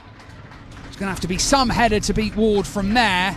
It's behind for a goal kick. Game just opened up a little bit, Tim Ratcliffe, hasn't it? Chances at both ends. Yeah, it was cagey first couple of minutes, wasn't it? But it's, as you say, it's opened up a bit, getting a little bit stretched now, and they're going to obviously up it a bit. They're going to have to go for it to get something out of it, so we're going to have to defend well. But yeah, good last-ditch tackle from Tom, or last-ditch block from Tom Harrison there. That was crucial. But yeah, they have come to life again. Law with a header for Truro City, finds Johnson Fisher, control on his chest with Afite at his back. Johnson Fisher loses out, but he'll have it back on halfway to Ryan Law. Law, can he find Tyler Harvey? No, it's a lovely header from Ferguson back to Cousin Dawson. Ferguson will have it once more. Cousin Dawson will have it again, and it's back to Jed Ward, who's dribbled the ball out of his 18-yard box. And he will clear with his right foot. Header from Dean. Second ball's going to be picked up by Donlan, is it? It falls its way out to Riley Lowe. Fortuitous leader for Truro City this time. Connor Riley Lowe back inside to Donlan. Donlan to Riley Lowe. Riley Lowe to Harvey. Now Donlan once more. This is better from Truro City because Harrison will have it in the centre circle. Back to Donlan once more. Donlan, who's just limping a little bit. Harrison goes cross-field. Harvey flicks back into Johnson Fisher. Johnson Fisher with his back to goal, but he's just hassled out of it on the edge of the 18-yard box. And now the break's on. Ryan Law cuts inside. Plants ball, but it's brilliantly read by Oxlade-Chamberlain. I think it was McCormack that made the run forward. The game really is opening up from a Yeovil Town point of view. Will Dean back to Oxlade-Chamberlain, who controls on the stretch. But it's a free kick to Truro City. Well, it's only 1-0, Tim, but next goal is going to be vital, isn't it? Because if Truro can make it 2, that is a tall order for Yeovil. But if Yeovil can get back into it, then, well, you know what we say about teams that are near the bottom, fragile confidence, etc., etc. Yeah, absolutely. If they did get the next goal, they could easily go on and win it. It's a bit like the Yeovil game, isn't it? We needed a second and we got it right at the crucial time when we did need it, and then we were able to see it out. We'd all like to see us get another here. It'd give the stadium some breathing space, because it's getting a bit tense, isn't it, now? Yeah, it is, absolutely. You mentioned that Wealdstone game, and the goals came at the right time for Truro and the wrong time for Wealdstone. Let's see if the Tinners can double their lead. Riley Lowe with a powerful header. Wannell clears, though. It's going to be a free header from Oxlade-Chamberlain. Harvey flicks on. It was Hassani, and it's a volleyed pass out to Afite, who's got some space to run into. Yaslin Ayers come over to close him down. Afite goes over halfway. Back inside to Cousin Dawson. Cousin Dawson to Ferguson, and Ferguson further wide to the captain Wannell. Will clear with his left foot. Good ball down the line. As he found, is it McCormack? Yes, it is McCormack. But McCormack can't progress because Truro have conceded a throw, and it's with Tobin. Tobin into the box. Effort towards goal there by Campbell, and Tom Harrison has blocked it at the near post, but it's a second corner of the second half to Yeovil Town. As we approach the hour mark here at the TCS, still Truro 1, Yeovil 0. But Yeovil probably the better side in this second half. They've certainly looked the more likely going forward, and they've got a corner from their left. And it goes to the near post, but brilliant from Stone. Commanding from Stone. Made the decision to come early off the ground and managed to snuff out that danger, and he looks to get Johnson Fisher away, and that is a good outcome for Truro City, because Yeovil have been forced to concede a throw midway inside their own half on their left, Truro's right. Will Oxlade-Chamberlain be in the game here? Well, the Truro City fans in the Eastern Stand very appreciative of the endeavours there of Aidan Stone, singing his name. Former Notts County and Port Vale goalkeeper. Well, Oxlade-Chamberlain has sent Harrison forward. Donlan stayed put. Will it go into the near post? Oxlade-Chamberlain with a long throw. That's exactly where it goes. Headed down, only to Riley Lowe. Riley Lowe to Dean. Dean with a couple of touches. Dean's going to cross. Johnson Fisher! Oh, Johnson Fisher tried to volley it in from only a matter of yards out of the back post, but can only find Ward. Well, would he have been better leaving it for Tyler Harvey? Yeovil went to sleep there, Tim. 2 players unmarked at the back post. Fell to Johnson Fisher. He should have scored there, shouldn't he? Yeah, we've seen him score from that kind of angle before, haven't we? And, that could easily have gone in. Didn't quite happen on this occasion, but we've got it up in their half, and a bit of front foot football, and we've attacked them for the first time this half, really. And we need to do a lot more of that, because we don't want to be sitting back and trying to defend this 1-goal lead. No, indeed we don't, as Sean Donlan concedes a free kick on halfway. Yeovil not happy because they feel that Donlan should be up on the disciplinary tightrope, but he's not. He's not even received a warning. He has been penalised a couple of times, but it's just an old-fashioned battle between centre-half and centre-forward. There's a sweeping crossfield ball, which Ryan Law cuts out, but it's been picked up on by Tobin. Tobin up to that man Campbell, who's got Donlan at his back. Donlan, Will Dean gives it away, though, and Law clears. Harvey, can he find Johnson Fisher? That's a Truro City ball for mine, and the linesman agrees with me. Assistant doesn't... Sorry, the referee, he's still talking to a Yeovil player who's down in the 6-yard box. Who is it? Oh, it's Sean Donlan. Well, Tim Ratcliffe, you said that Truro need to keep Sean Donlan on the pitch. That's prompted Max Kinsey to go and warm up, and Donlan, is it that ankle again? 4 stitches in the ankle in the aftermath of the defeat at York, but he's back up on his feet thankfully. That's what the referee had stopped play for, because Donlan was down in the 18-yard box. My eyes once again were on the ball, and that ball's right in front of our commentary position, because it's a throw that's going to be taken by Ryan Law, or is it? No, Tom Harrison's going to pinch a few more metres. down the line. Can he find Harvey? Harvey smuggled its way to Johnson Fisher. Johnson Fisher with great feet into Harvey, just doesn't fall for him. Wanner will clear with his left foot, and he'll look to find Campbell. This will test Donnellan, and Donnellan loses out and Campbell's in. He's forced wide by Oxlade-Chamberlain. He goes down in the box. Referee unmoved. Yeovil fans want a penalty. Half-hearted appeals from the players in green and white. Just looked like a coming together there, Tim, didn't it? Would have been a very harsh call to give a penalty for that. Yeah, it would have done, but as we both know, anything can happen. Referee could see it differently. That could easily have been given. We've got to be really, really careful because they're coming at us again. Ball on the left-hand side, but it goes back into midfield. It's with Cousin Dawson. It's forced back by a good Truro City press. Ferguson in the centre circle. Going to be trapped by Tyler Harvey. Checks. Cousin Dawson. Good ball into midfield to Tobin, pursued by his opposite number, Yasin Ayer. He just checks. Can he find Afite, who's come forward? Johnson Fisher with great strength there, and Johnson Fisher will come away with the ball for Truro City. Johnson Fisher, can he find Harvey or Ferguson completely with an air shot? But that's going to be fortunate for Yeovil. Thumbs up from Tyler Harvey to Dominic Johnson Fisher. And now Afite is going to be told to go back towards his own goal, and there's some substitutions for Yeovil. Now then, who's coming on for the Glovers? I think one of them looks like Harvey Greenslade. That doesn't surprise me. Definitely a double change for the Glovers.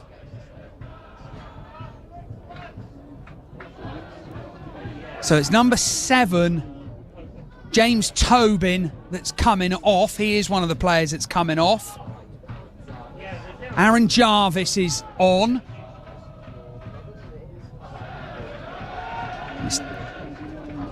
Tavo Campbell for Harvey Greenslade. Well, attacking substitutions there, Tim Ratcliffe. Jarvis certainly looked to play that role that Campbell did. Greenslade, not that kind of play. Just to give Truro City something extra to think about, a little bit different. Yeah, they're obviously going to change it up front a little bit. I'm surprised to see that substitution, but Greenslade's a player. I mean, he's at this level, he's going to be very good, so we're going to have to be very careful. Yeah, Truro City will know plenty about Harvey Greenslade. Scored 8 goals for the Tinners across 2 loan spells as Anaya loses out in midfield, and the ball to McCormack, searching ball out to the far side. Will Oxlade-Chamberlain be able to let it go out for a goal kick? He will. It's great defending there from Christian Oxlade-Chamberlain.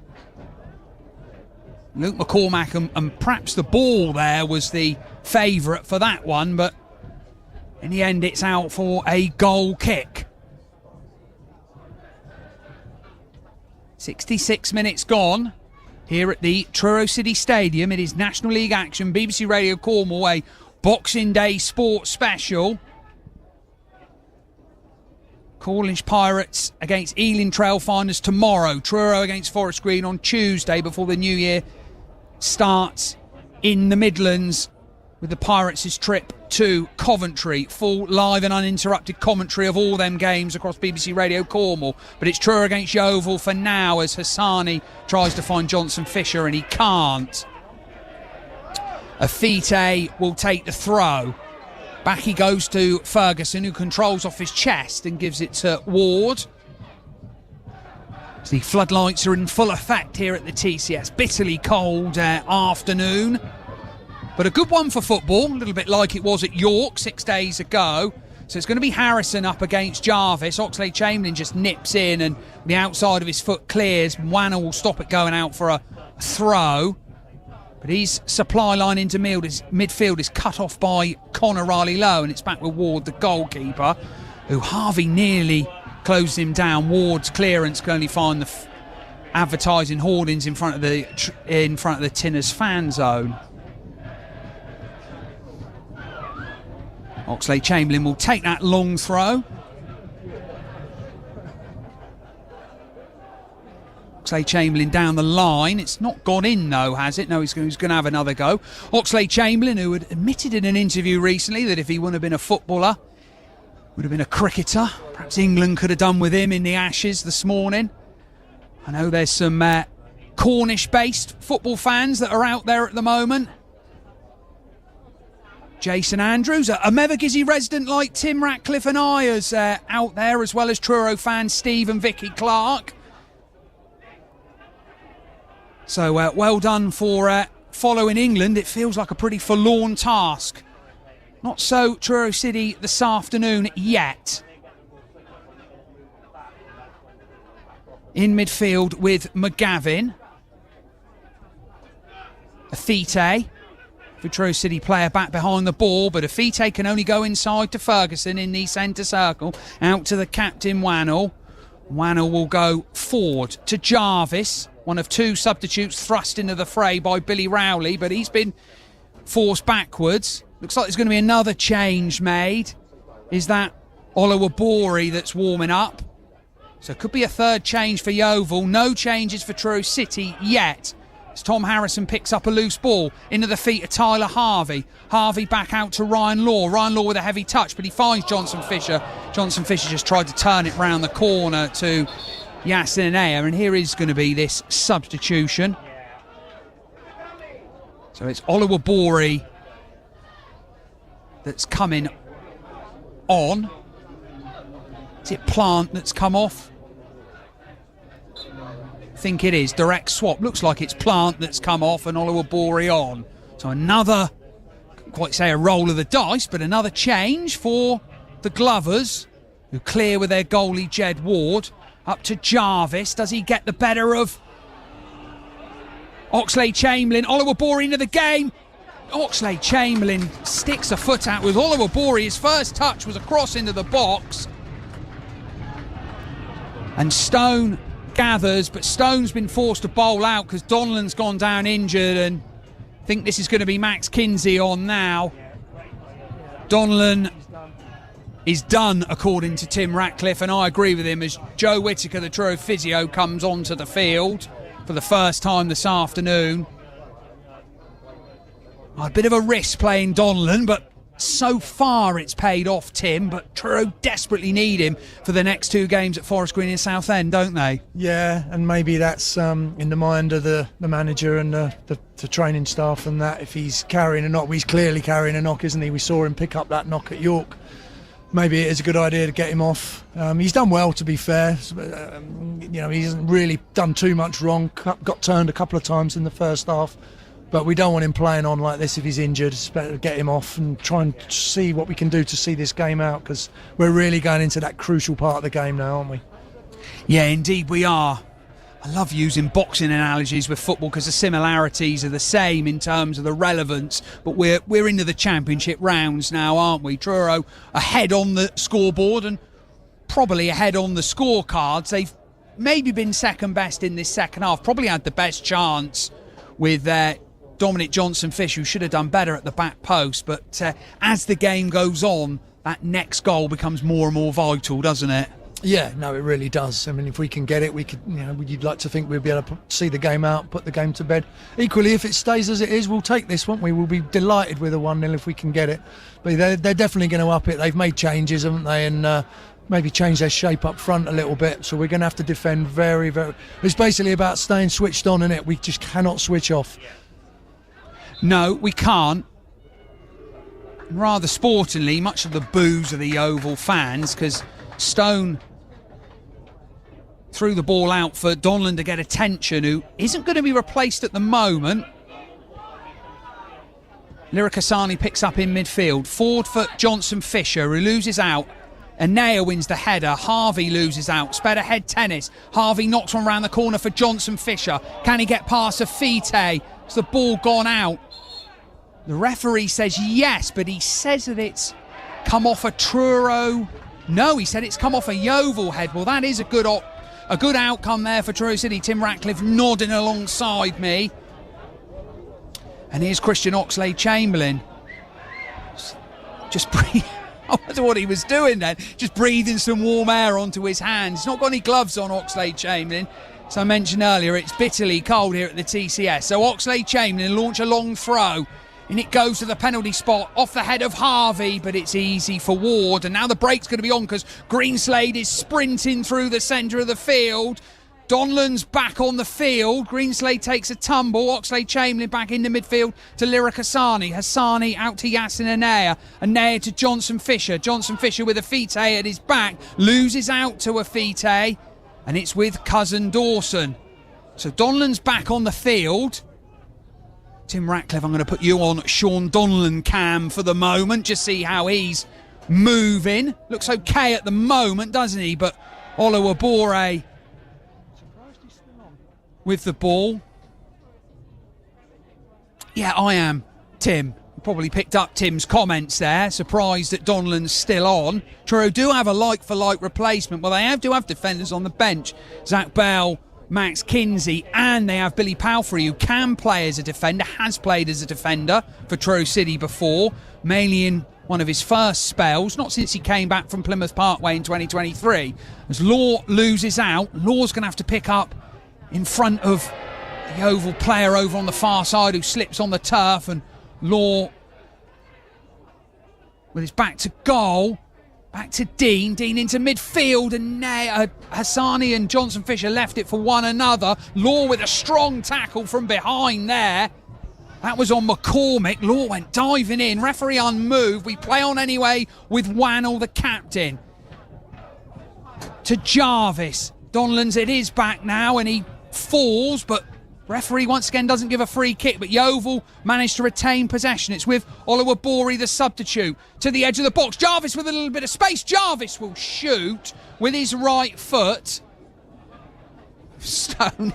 Well, it was probably one for the cameras there, Tim, wasn't he? He dived over the ball, but always going wide from Jarvis. Yeah, it was going wide, but they're coming on to us, aren't they? They're coming on strong. I mean, you would expect that, and as we just said a minute ago, we've really got to stay switched on. I'm surprised we've still got Donnelly. He is sort of hobbling a bit, but he seems to be just playing through it, and obviously he's a big, tough, strong lad. Yeah, he is. Stone to Johnson Fisher. Johnson Fisher can just only flick on. Plymouth Argyle have pulled a goal back at home park in League One. It's now Plymouth Argyle 1, Reading 3. Argyle down to 10 men, 3-0 down at half-time. The mini revival for the Greens seems to be coming to an end, as Yeovil have the ball tight to the left touchline. Wildine takes a tumble, and Wildine's forced to concede a corner. Yeovil's fourth of this second half. All of them have come from their left-hand side. So the big guns go forward. Wannell's there, Ferguson. It's with Oluwabore, who's going to shoot.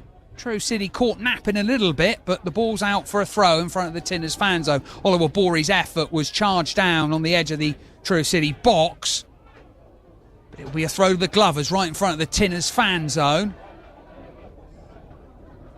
Oluwabore, who's seen a lot of the ball since coming on for Plant, but it's back inside to Kyle Ferguson, the former Rochdale defender, as I mentioned in the first half, son of the former Rangers and Blackburn midfielder Barry Ferguson. Had a spell in charge of the Ibrox club last season. Cousin Dawson. It's with Jarvis, who goes past Hassani. Jarvis, will he shoot? Still going Jarvis. Jarvis with the acute angle into the side netting. Yeovil want a corner. Yeovil are going to get a corner. Referee does take the signal of his assistant this time. So a fifth corner for the Glovers. Their supporters are livelier in the other half of the Western Terrace, away to our right here at the Truro City Stadium. In the corner goes. Stone comes. Stone doesn't get anywhere near the ball. And it's Tyler Harvey back there who comes away with it. And Harvey, can he find Johnson Fisher? No, Oluwabore. Great defending from Truro. Stone stayed put. And it was Harvey that came away with it. Yeovil have got men out on the right, but they're going left. It's with Afite. And now it's back with Ward. Oh, nerves are starting to jackal here at the TCS in the press box as well, as the ball Back inside, is picked up by Connor Riley-Lowe, the captain, to Oxlade-Chamberlain. Down the line, one for Johnson Fisher to run in behind. Wannell does very well, though, and goes back to the goalkeeper, Ward, who, with a bit more purpose, brings it quite a way out of his box. Clips it to the far side, but can only find the chest of Oxlade-Chamberlain. Now it's Riley-Lowe. Riley-Lowe to Hassani. Hassani with a first-time ball back to Ryan Law. Law down the line to Yassin Anea. Anea inside to Lyric Hassani. Hassani, Law, back to Harrison. Harrison to Donlan, who seems to be moving well now. Spreads it to the right-hand side to Oxlade-Chamberlain. Oxlade-Chamberlain inside to Dean. Dean with a first-time ball. Hassani can't flick on. Wannell with a powerful header, and Yeovil have possession again in the centre circle, but they lose out, and Oxlade-Chamberlain has it. Dean with another chance. Now Hassani, heavy touch. It's going to fall to Yassin Anea. Well, Hassani comes away with it, and it's with Tom Harrison for Truro. Harrison slips as he tries to get Johnson Fisher in, but it's a great covering header from Wannell.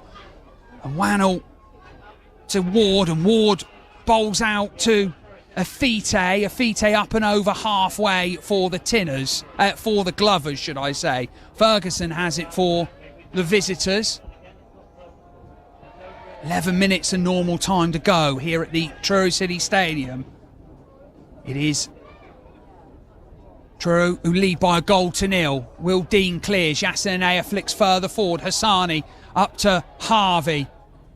Riley-Lowe with the control off his chest, and he's bundled over there, surely, but the referee says no. Truro City furious. John Askey and Stuart Yetton, but Olawabori has it. Olawabori cuts inside on his right foot, gives it to Jarvis. Will he shoot? Looking for the runner, Greenslade, I think it was, but it's hacked clear by Truro, but not very far, as Wannell, the captain, has it for Yeovil Town in front of the Tinners fan zone. He's gone inside to Afite. Really feel that this game is entering a vital moment. It's a heavy touch from Greenslade, cut out by Johnson Fisher, Oxlade-Chamberlain, and Oxlade-Chamberlain has Riley-Lowe in front of him. Riley-Lowe down the line, finds Hassani, the willing runner. Lyric Hassani, can he keep hold of the ball? Lyric Hassani still going. Hassani, he's still got it. Lyric Hassani, Johnson Fisher wants it. Can't find Johnson Fisher. Yassin Anea with a shot. What a save from Ward. Half volley from Yassin Anea from the edge of the box. It sat up beautifully for him. He was heading for the top corner, and Jed Ward comes to Yeovil Town's rescue once more. What a chance for Truro. What a shot from Anea. What a save from Ward, Tim Ratcliffe. Yeah, well, it's the biggest chance we've created since that Johnson Fisher one early in the half, isn't it? And as you say, it's set up really nice for him. It was a great save, to be fair. That would have been just what we needed if that had gone in, but wasn't to be. But we've got a corner out of it, so let's see if we can do something out of this. Yeah, Lyric Hassani's going to take it from the Truro City left, so it'll be the in-swinger with his right foot. And it goes for Hassani to the near post, bouncing around, will it fall to Oxlade-Chamberlain? Oxlade-Chamberlain back out to Hassani. Hassani with a couple of touches, his cross is charged down. Can only find Greenslade on the edge of the box. Greenslade hacks clear, hit and hope for Yeovil. Ball's picked up by one of the Yeovil, well, looks like coaching staff or medical staff, who's come charging out of his box because the ball's gone out for a throw. But what a chance as we enter the final 10 minutes here at the Truro City Stadium for Yassin Anea, who's yet to open his account as a Truro City player, as a permanent Truro City player since signing from Colchester United 18 months ago. He hit the post in the game against St Albans here on the final day of last season, and but for a big right-hander, Jed Ward, he would have done the same here this afternoon. But Yeovil are on the attack. They hook the ball clear, but that's going to be very comfortable for Aidan Stone. Nice, says Tim Ratcliffe, and I agree with him. Nice to have the ball just come through to you like that. Olawabori did his best to put Stone off. Harvey down the line. Can Johnson Fisher keep the ball in play? He's flicked it back, but no, he hasn't been able to keep it in play. And Wannell took Ward as Yeovil, you just feel, are becoming a little bit more desperate, but they've got some space to attack down the right-hand side with Afite. Afite further forward. Yeovil streaming forward. It's back with Cousin Dawson, but he's forced to go back to Ferguson. Ferguson looking to pin it through or thread the ball through the eye of a needle. Wannell to Jarvis, who can find Oluwabori in front of the Tinners fan zone. Oluwabori up against Riley Lowe and Oxlade-Chamberlain. Cuts inside Oluwabori. Will he shoot? No, he's still got it as Oluwabori. Bit cat and mouse on the edge of the Truro City box. Oluwabori back inside. Now it's with Cousin Dawson. He'll spread it out to the right-hand side to Afite, but Afite had stayed put. And well, there's some ironic cheers because the ball just finds the sideline in front of the main stand here at the Truro City Stadium. Still Truro 1, Yeovil 0. The attendance figure is announced here at the Truro City Stadium. A capacity crowd 3,148, 568 Yeovil Town fans. And at the moment, the majority will be going home happy in about 10 minutes' time or so. But still plenty of time to go in this one. Tim Ratcliffe with his fingers crossed, and I agree with him. Harrison down the line. Law loses out. Dean hooks forward. Can he find Johnson Fisher? Well, Wannell just lets it run and then clears with his left foot, goes high up into the sky. Oxlade-Chamberlain with a free header into midfield. Can he find Riley Lowe? Oluwabori. Oxlade-Chamberlain's absolutely poleaxed there by Oluwabori. And I think Oluwabori's going to be the first player from either side to go into the notebook of the referee, Ross Martin. I think the referee he hasn't really had a difficult game, the referee, Tim, but he's let things go. I think he's been brilliant, and the decision to book Oluwabori there is the right one too. Sometimes the best referees are the ones you don't notice. Yeah, absolutely. A referee should be almost invisible if he's having a really good game, and you're right, this guy, he has had a good game so far, and it hasn't been a dirty game, so he hasn't had to get the card out and discipline and caution a lot of players. It's been played in a good spirit, and we just got to get it over the line now, haven't we? We're going into the squeaky bum time, so just keep it in their half and keep it tight. Yeah, we are. Squeaky bum time indeed. Will Dean with a free kick for Truro City. To the edge of the box, can he find Harvey? No, it's headed clear. Side-footed pass into Yeovil territory by Oxlade-Chamberlain. Can only go out for a throw and doesn't find Tom Harrison. It's with Afite. Afite back to Kyle Ferguson. Ferguson toward the goalkeeper, who for mine has really kept his side in this game. If it wasn't for Ward, Truro City could almost be home and hosed by now. And if Yeovil manage to get back into this game, then it will be because of the efforts of their on loan Bristol Rovers goalkeeper. As Harvey flicks on, can he find Johnson Fisher? No. Cousin Dawson. Oh, Johnson Fisher nearly. He was lurking there with Johnson Fisher. Cousin Dawson with the back header. It's the ball out to Jarvis in front of the Tinners fan zone. Was found, should I say, Oluwabori, who's just been booked to midfield. Yasinea snapping at heels, and it squirms out to Wannell on the far side. Back to Ward, the goalkeeper. Deep into the final 10 minutes, and Ryan Law's going to win. Oh, Ryan Law, we should have won a free header, but instead it's been picked up here by Daly down the right-hand side. Daly cuts inside to Cousin Dawson, to Afite. Will Afite cross the ball? He's up against Johnson Fisher. Cousin Dawson has his effort charged down by Yasinea, hit Yasinea's back. But Yeovil are on the march quickly. Throw's been taken. Afite back to Cousin Dawson again. Yasinea's shadowing him. Harrison with an important clearance forward, and Wannell lets it go over his head, but Johnson Fisher's back doing some defending. So Tyler Harvey doesn't really engage with him. And Ward clears. Can he find Jarvis? Jarvis, was he turned there? Well, Oxlade-Chamberlain wins that battle, and Dean does, and Wannell has it down the left, clips the ball down the line. This will test Sean Donlan. It's back into the box. Tom Harrison's got to come round and clear. Oluwabori picks it up on the left-hand side. Oluwabori inside. It's back to Wannell, who's come forward. He's going to cross with his left foot all the way through. It takes a deflection. It's going to be a corner. Well, that's a good outcome from Yeovil Town's point of view, because it was a bit of a nothing cross there from Wannell, the captain. And it's a sixth corner of this second half for the Glovers, who, with 3 minutes of normal time to go, trail by a goal to nil here at the Truro City Stadium. Ball into the box. Stone stays put, and it's headed clear by Tyler Harvey. Effort back towards goal. Truro City clear again with Lyrica Sani. Good skill out on the far side. Ball's going to go into the box all the way to the back post. Harrison can take absolutely no chance. It is a 7th corner to Yeovil. Who was lurking there at the back post? Was it McCormick or was it Harvey Greenslade? Well, Harrison couldn't take any chances and is forced to concede a corner. From the right this time for Yeovil. In it goes. Stone stays put once more off the crossbar. A header comes back off the crossbar. And is that the little bit of lady luck that Truro City need? Aidan Stone beating all ends up. Finally, a corner results in a clear-cut chance for Yeovil Town. The header comes crashing back off the crossbar. Truro City survive and Johnson Fisher picks it up. Gives it to Ryan Law. Ryan Law forward. Can he find Yasin Anaya?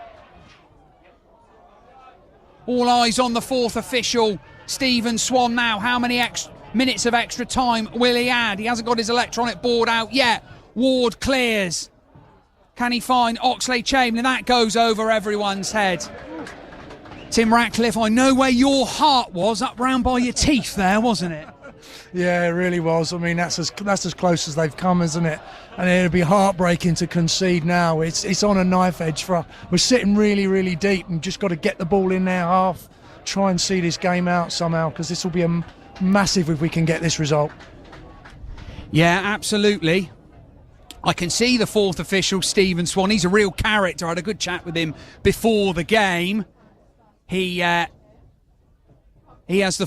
the board in his hand. All eyes on him as Harvey goes down, but no free kick, says the referee. Down the line by Dean to Johnson Fisher.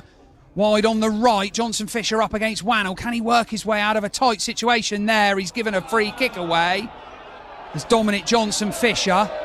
Now there's a little bit of argy-bargy over on the far side. Riley Lowe involved with Ferguson. Referee just telling everyone to calm down, which is probably the right thing to do. As the 4th official put the board down. No, he's still got it in his hands because the stadium clock says 89 and 47 seconds. So we're going to know, for mine, I think it's going to be 5 minutes. 5 minutes of agony for Truro City. Not quite there yet. We are now. It is 90 minutes on the clock.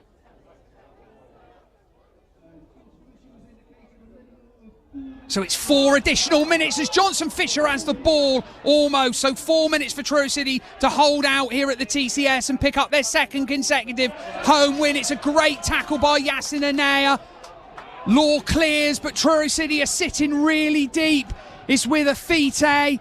Afite will go from right to left, but Riley Lowe with a powerful header off the chest of Wannell. Into Jarvis. Dean snapping at his heels. Olawabori out on the right-hand side, cuts past Riley Lowe. Still going Olawabori. Olawabori with a shot from distance. That's not what Yeovil Town needed. That's exactly what Truro City needed, Tim Ratcliffe, because it eats a few more seconds of this 4 that's going to be added on. Yeah, and that's exactly what we need, isn't it, Gareth? Just eat into the time and just hope that it passes as quick as possible and we can get DJF on the ball just to hold the ball up and get it down the channels and keep it in the corners and all of those things that you need to do when you're 1-0 up. It's so tight. We are sitting so deep. But we've got a chance to get it up the field again now and try desperately to keep it in this half. Stone with a goal kick. Harvey falls. Wannin wins the header. Oxlade-Chamberlain heads forward into midfield. Anaya. Will it fall to Johnson Fisher? No, it won't. McCormack picks it up. Sorry, it was Daly. The ball spread to the right-hand side. Will it fall to Lyrica Sani? No, it doesn't. It's with Jacob Wannell, the Yeovil Town captain. The Glovers have the ball. It's Jarvis up against Donlan, and Oxlade-Chamberlain comes away with it, but Truro City have conceded a free kick in a very dangerous area.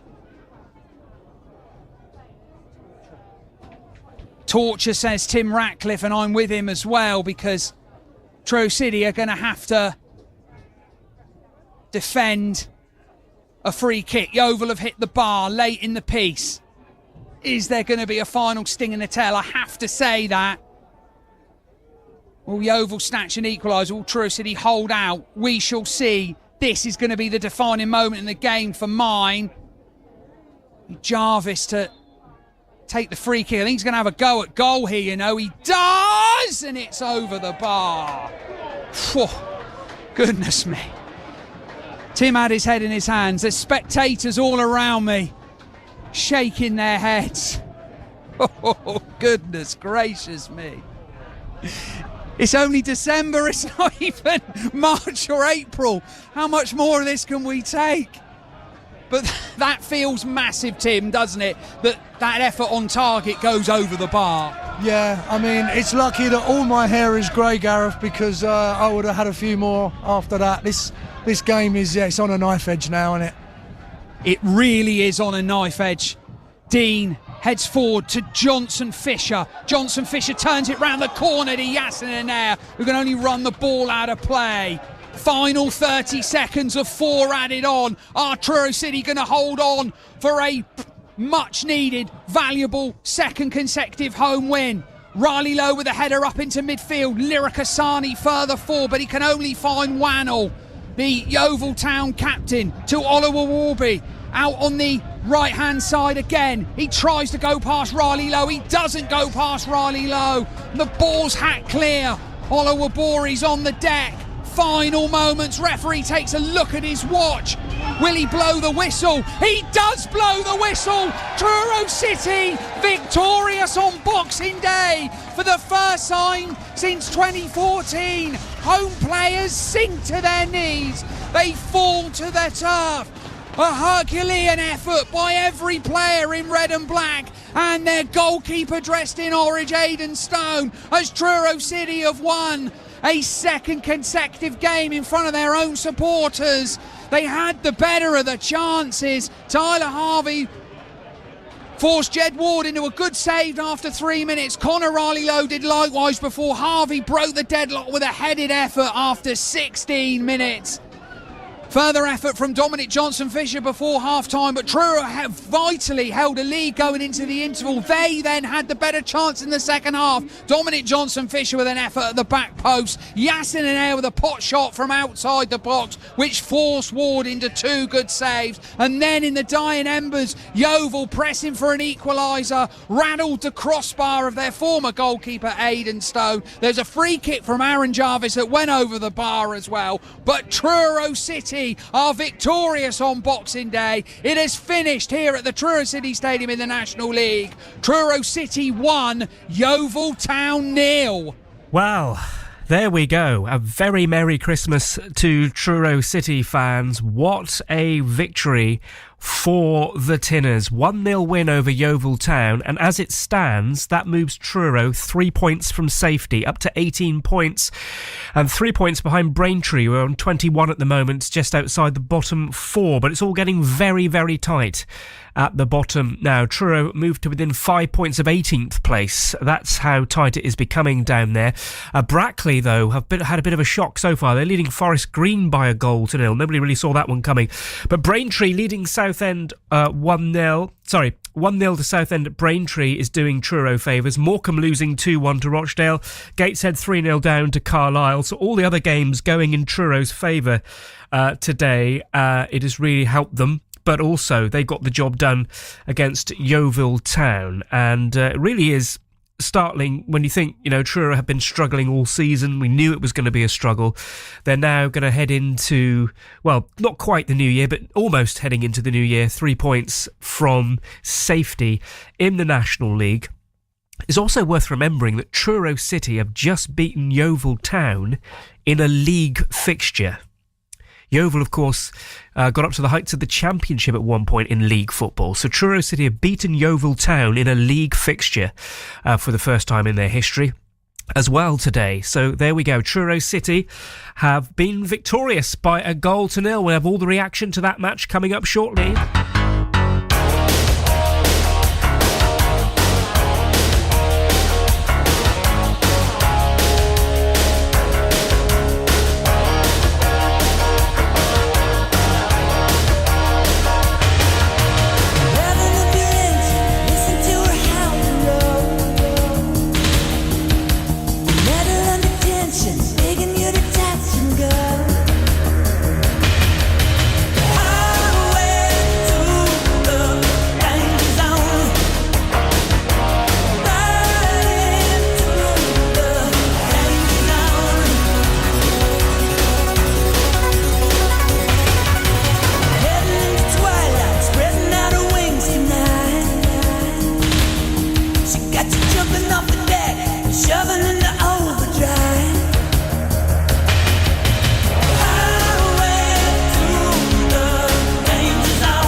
Kenny Loggins, the danger zone. Truro City heading towards getting out of that danger zone today after that 1-0 win over Yeovil Town. Reaction to that game to come.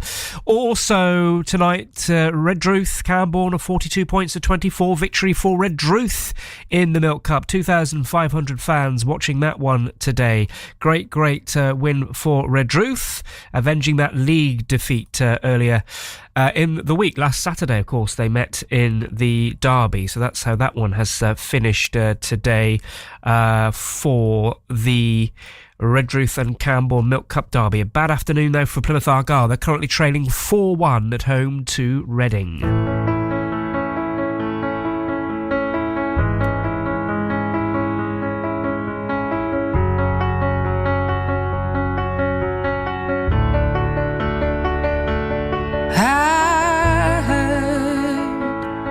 That you settled down, that you found a girl and you're married now. I heard that your dreams came true. Guess she gave you things I didn't give to you. Old friend, why are you so shy? Ain't like you to hold back or hide from the light. I hate to turn up out of the blue uninvited, but I couldn't stay away. I couldn't fight it. I had hoped you'd see my face and that you'd be reminded that for me it isn't over. Never mind, I'll find someone like you. I wish nothing but the best of you too. Don't forget me, I beg. I remember you say sometimes it lasts and loves, but sometimes it hurts instead. Sometimes it lasts and loves, but sometimes it hurts instead.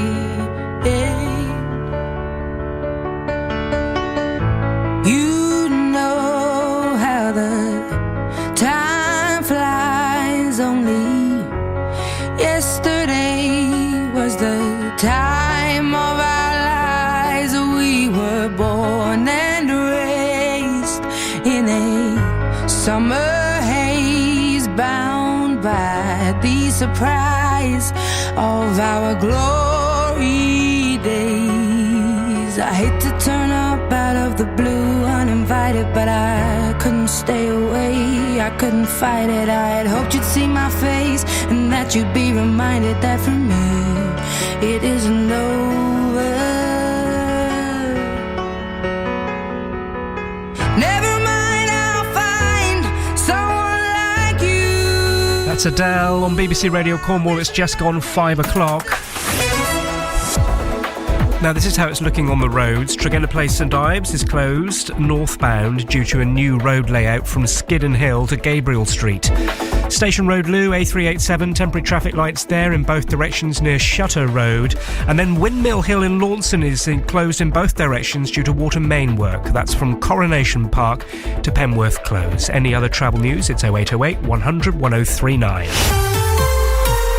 The home of sports in Cornwall. BBC Radio Cornwall.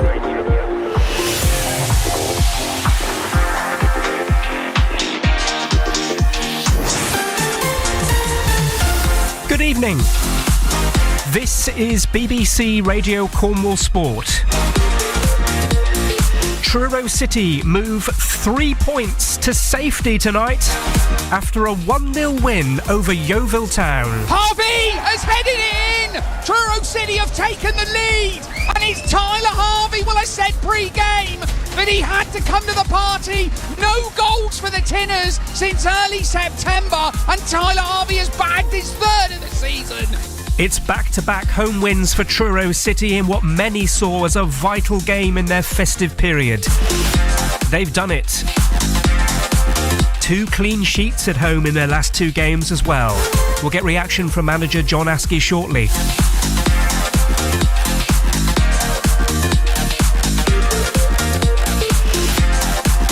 Elsewhere, it's been a disastrous afternoon for Plymouth Argyle. They've lost 4-1 at home to Reading. In the Milk Cup, it was victory for Redruth. They beat Cambourne 42 points to 24 at Cambourne's recreation ground. In the local football today, Western League, St Blaise beat St Austell 2-1. Torpoint were 1-0 winners over Saltash. Newquay won 5-1 at Helston.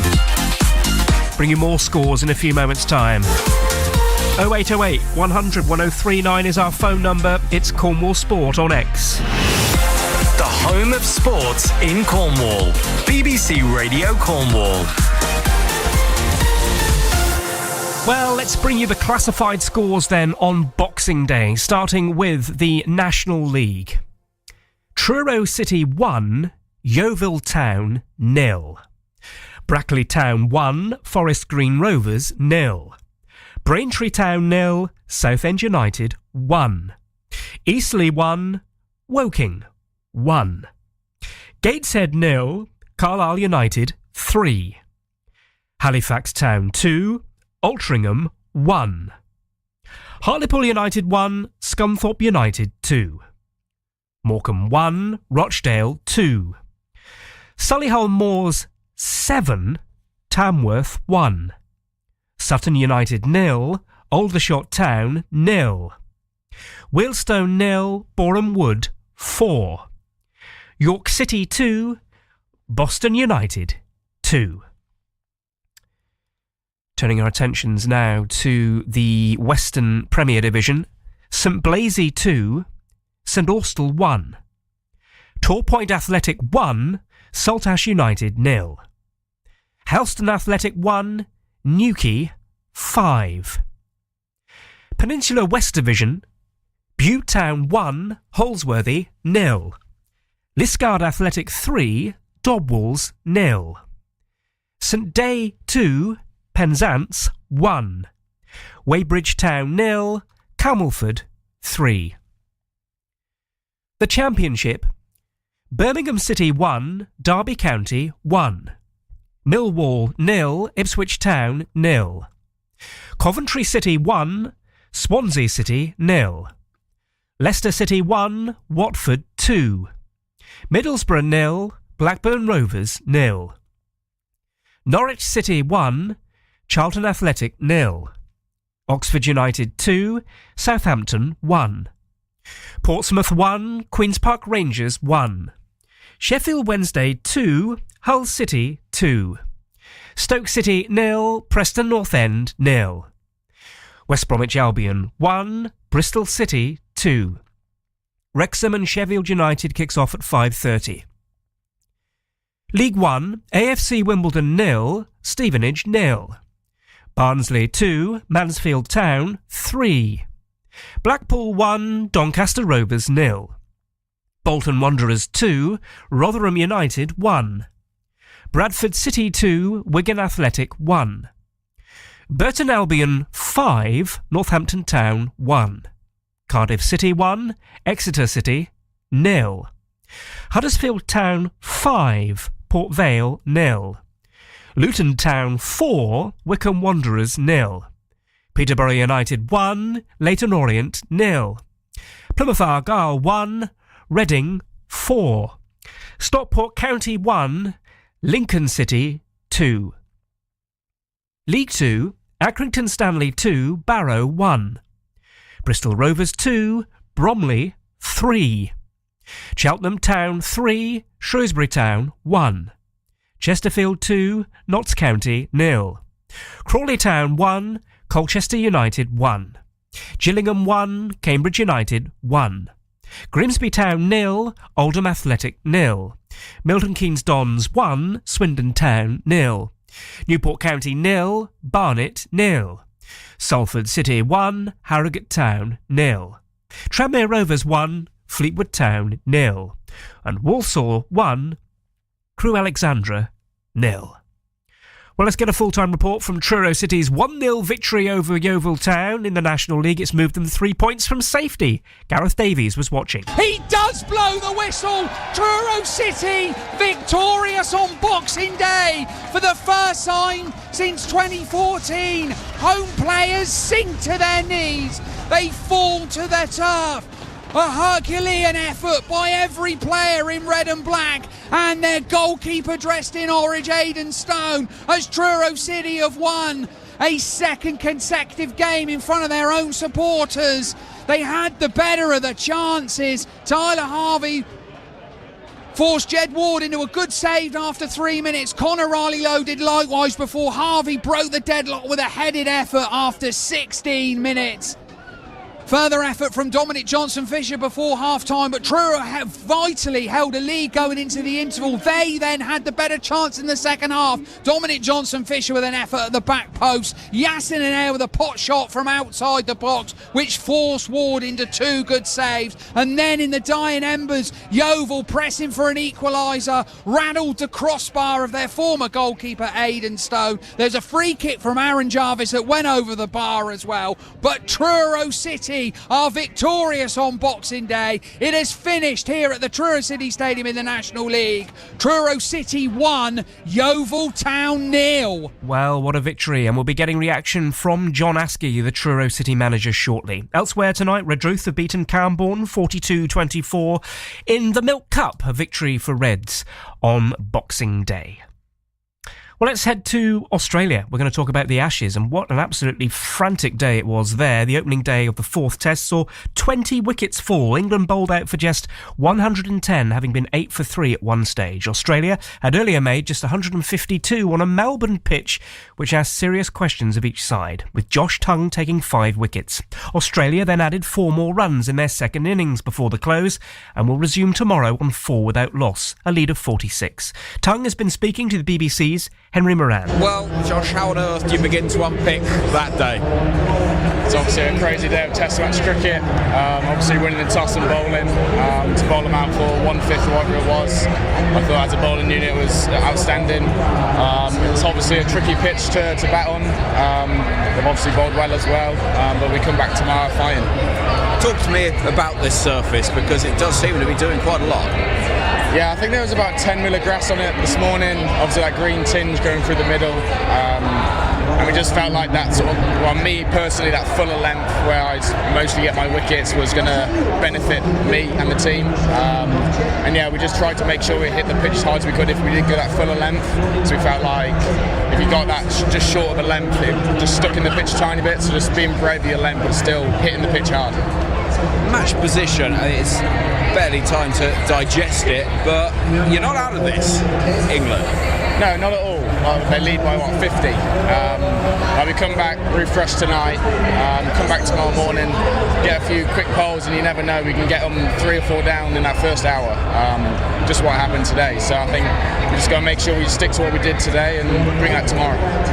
What was the chat between innings in terms of how things were going to be approached? Was there a sense of being slightly bolder and braver with the batting? Because it looked like that. Yeah, I think it depends on the individual, how they see what fits in that situation. I thought how Brookie batted was very good on that pitch. Got valuable runs down there, and obviously Gus at the end as well when I was batting with him. So I think just sort of judging when you're out there, see where your scoring options are and go from there. Some noise today. It's a record crowd for a cricket match at the MCG. I mean, this is, for you personally, 5 dreams are made of this, aren't they? Oh yeah, it's amazing. Just to be in the Ashes series is amazing.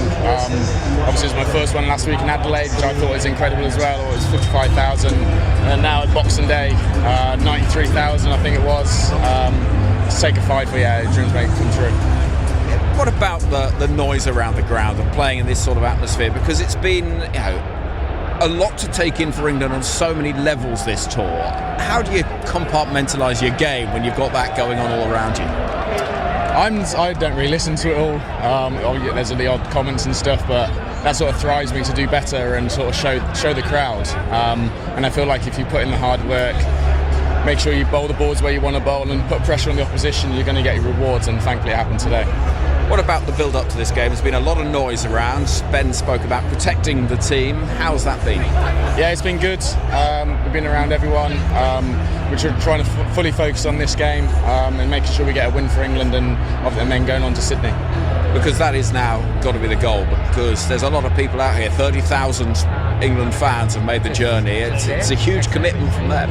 Yeah, they've been amazing all series. Been to every single game, supporting us all the way when things haven't gone our way. But yeah, credit to them. Staying here as well in Melbourne, supporting us today. So yeah, we're doing it for the fans and everyone back at home. Well bowled today. Many thanks. Cheers. Josh Tongue, who took 5 in that session for England. England bowled out for 110, Australia bowled out for 152. Australia came in for their second innings, were 4 without loss, a lead of 46. This is Cornwall. A lot of people think all of Cornwall is made of granite. It's not. It's where we belong. Okay, underground and of course on the surface. So she always tried to warn me off this place. But what happens if you take a closer look? And then back against the cliff face is this sort of arched entrance to a cave. Journey to the secret side of this place we call home. Basically said nobody could change the harbour. Fascinating stories from where you live. You then have got these arches. 352,000 pairs of flippers, 209,000 black. Hidden Cornwall. Listen now on BBC Sounds. More reaction to our feature games to come. We'll hear from John Askey, the Truro City manager, shortly after their 1-0 win over Yeovil. We will fire, impossible to tame, like oil in the ocean, no way to put out the flame. We were just running, eyes closed in the dark, headed for a wall full speed, oh, it's about to leave a mark.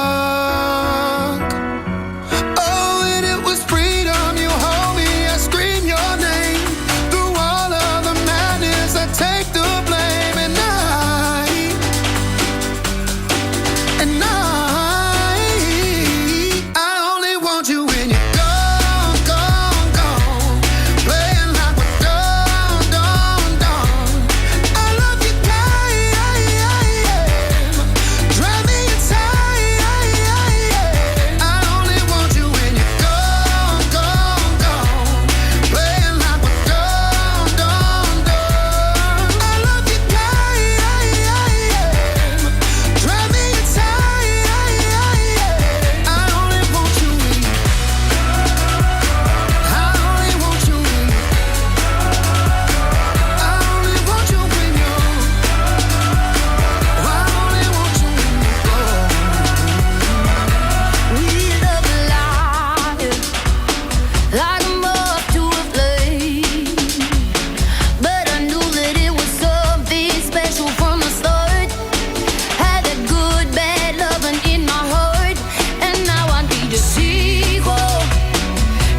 David Guetta, Teddy Swims, Tones and I, BBC Radio Cornwall, gone. 17 minutes past 5 on this Boxing Day sports show with Ross Ellis. If you are just tuning in, Truro City have won tonight. They're 3 points from safety now in the National League after a 1-0 win over Yeovil Town. More to come on that shortly. But we're going to talk some football now on the show.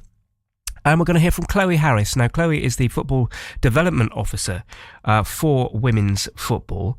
And she's been talking to us about the pathways for players to make it in the sport here. On one hand, we're very lucky to live where we live, but there are disadvantages in terms of the fact that we don't have a pro club down here. So our nearest one for the girls is Plymouth Argyle or Exeter City. So if you live in Penzance or sort of any further down than Bodmin, it's going to take you at least an hour and a bit to get there. We don't have loads of academies that are picking up loads of players. We've only got sort of our nearest two, like I said, Plymouth Argyle and Exeter City, that if you're lucky, you can get into that. Whereas if you were in a more populated area of the country, you know, there might be 4 or 5 different teams that are fighting out to get very talented players. And what impact is that having on individuals here who show real aptitude for the game? Obviously, with the step up in the game recently, we're seeing more talented players than ever before attending sort of our talent centre for the girls. So that's from under 8s all the way to under 16s. And we're seeing higher numbers with definitely more talented players coming through.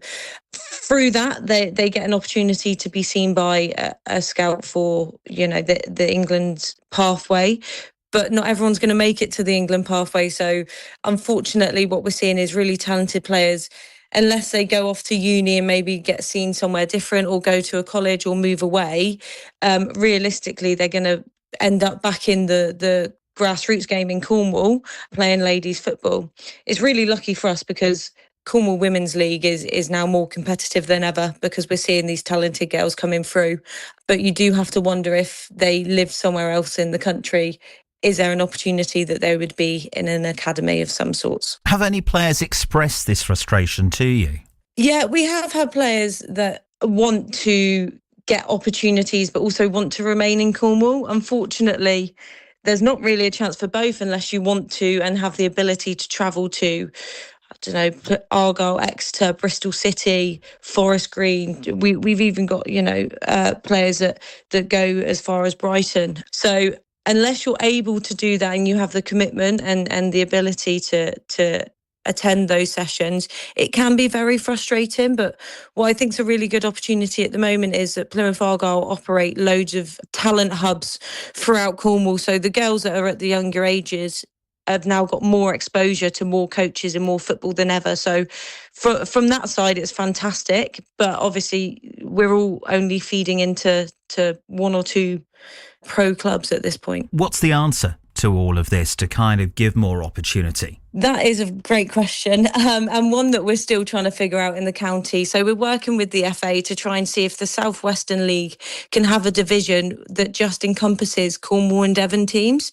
It's much more doable for Cornwall teams to be able to travel no further than the top of Devon. That's more doable rather than asking, you know, the players to travel to Somerset, Dorset, sometimes Gloucester to be able to play. So I would hope that would be a solution, but you would have to have the want and the drive from the teams in Cornwall to want to go up and play at a higher standard. And having seen them this year, there's plenty of teams in that Premier Division that could absolutely do that. Chloe Harris, Football Development Officer for Women's Football in Cornwall. We're going to hear from Katie Robinson, professional footballer for Everton, in a few moments' time.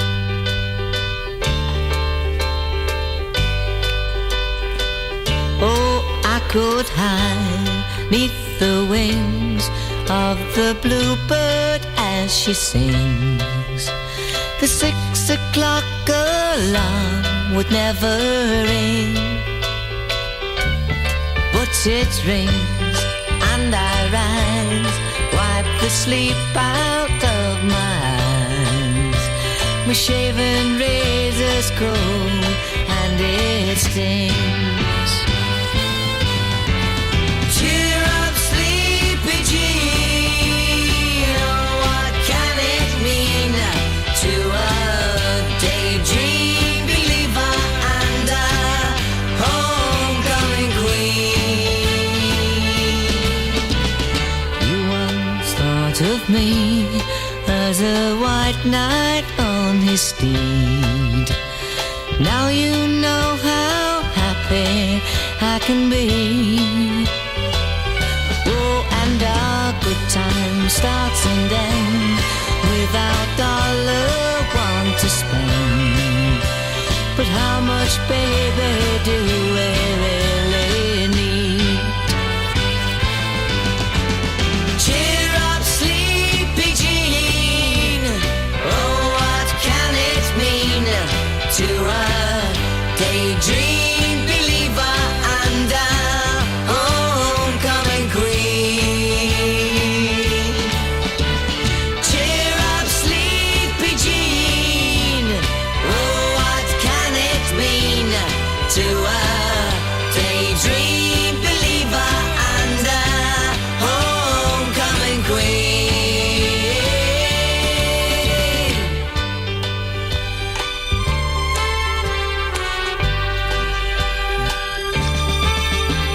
Cheer up, sleepy Jean.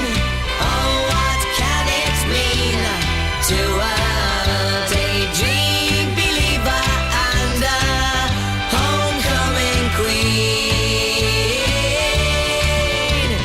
Cheer up, sleepy Jean.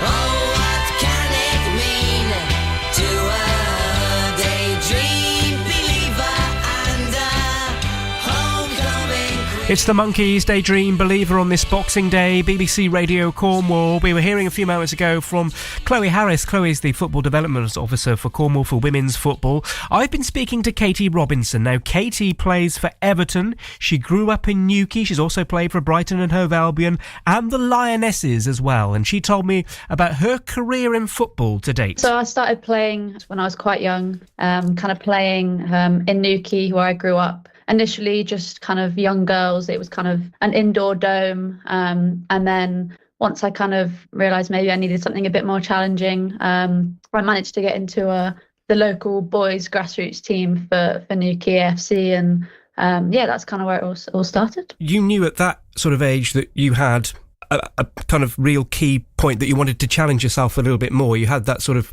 real love for the game. The first ever coach I had kind of had a word with my parents and said, you know, she needs to be playing with the boys. She needs to go to a bit of a level up because she might be able to make it. And what were the sort of resources like in Cornwall? Because obviously we have a National League team now in Truro City, but traditionally we haven't never had a league football club for a start. I think it was really real difficult when I was growing up, a big challenge. At the time, as I said, I had to join a boys grassroots team because there were no women's grassroots team that I knew of. I hope now that I think it's a bit more accessible and there are girls teams, girls leagues, which is so great to see because, when I was younger, unfortunately, that wasn't available. But it's nice to see that progression now. And a lot of that is obviously due to the success of yourself and the Women's Super League and the Lionesses and all of those wonderful things that are happening with women's football. What's your message for young girls in Cornwall now starting out? What advice would you give them? I think coming from Cornwall, it's definitely not easy to kind of make it high in football. But I think hopefully, young girls, I hope, look up to me as a bit of an example that you can make it. Definitely a lot of sacrifice and hard work. Not only for you as an individual, but I think your family as well.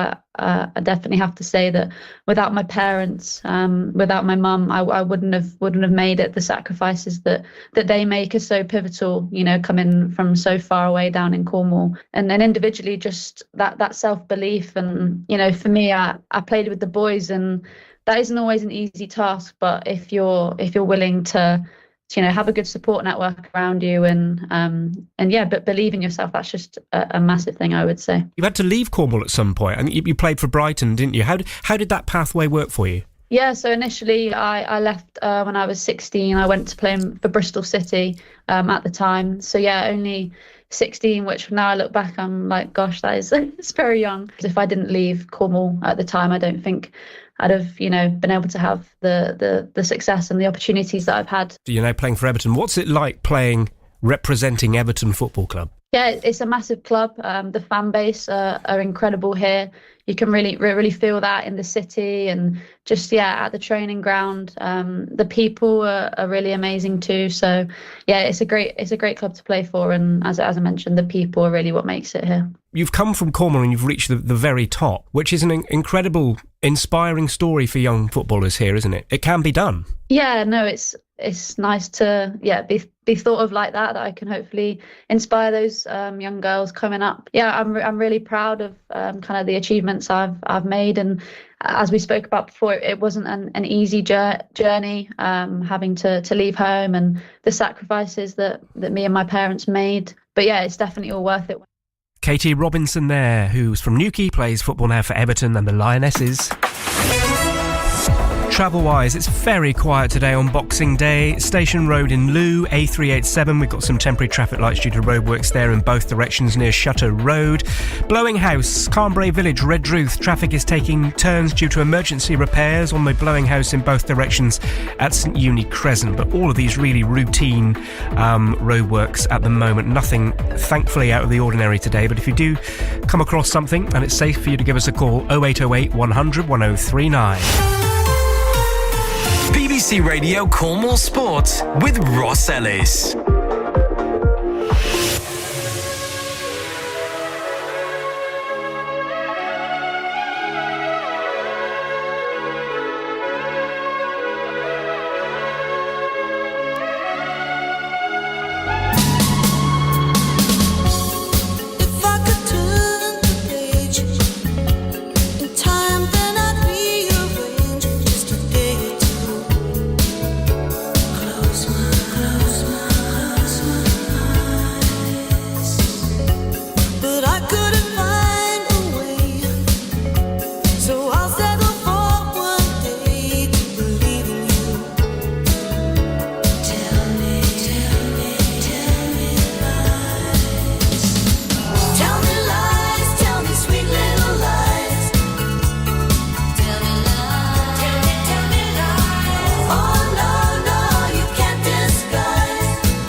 Fleetwood Mac, Little Lies.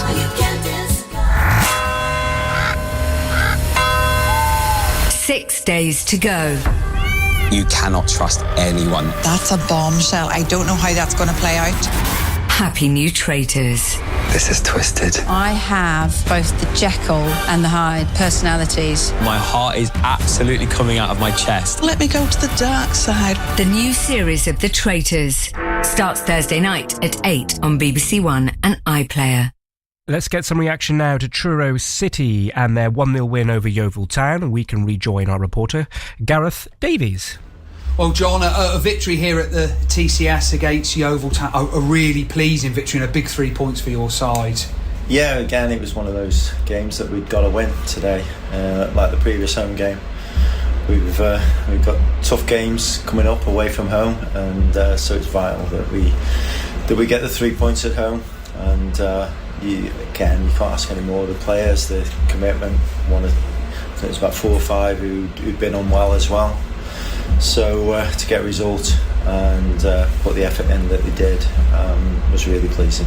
Did your side deserve the win as well? I think they probably did on the balance of chances created. Jeb Ward makes probably 4 or 5 really good saves to keep his side in the game, or keep it at 1-0, doesn't he? Yeah, I can only remember the one chance where Aidan Stone towards the end made a fantastic save, kept it as a clean sheet.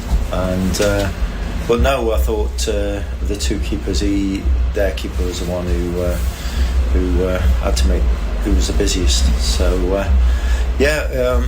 the main thing is we got 3 points. It doesn't matter how we play, as long as we're picking up points, and that gets us up again in amongst it a little bit. And if we can be in around it come the end of January, then it gives us a great chance to survive and stay in the league where we want to be. A second consecutive clean sheet at home as well, that must please you. You mentioned Aidan Stone's save, but the players in front of him marshalled what looks on paper like a tricky looking Yeovil front line. Yeah, again, it comes down to everybody working. That starts with Tyler up front and Don, but yeah, everybody put a real shift in again, closing them down, which again gave us opportunities to get goals. We've only scored the 1 goal, but probably had 2 or 3 more. But no, it's we know what we are, and we know when we're at home we're a tough side to beat. You've often talked about fine margins, and perhaps your side hasn't been on the right side of those fine margins, but when Jacob Wannell goes up to head that ball and Aidan Stone tips it onto the crossbar and then we manage to smuggle it away, did you perhaps think it is going to be our day today, or was it not a case of that until the final whistle went? I think how it's been that we never it was a long second half for us, and but we did. Apart from that, we didn't have many chances. So it's full credit to the team that after going to York, and it's a long trip, and getting beat 4-0 to come back here and get the 3 points again shows great spirit amongst the players, and that spirit hopefully will be enough to make sure we survive. That effort and endeavour and spirit, as you say, has been a trademark, a hallmark of your tenure as Truro City boss. But that bounce back ability, I think is the word they call it nowadays, that's there as well, isn't it? As you mentioned, to come back from losing heavily and quite comfortably at York 6 days ago. Yeah, it's I think the club have had that before I came, and it proved that when they didn't have a ground, and same sort of players really, when they had to play a ridiculous amount of games in a short period of time, and that spirit is what's helping us now. Does it show just how much the football clubs come?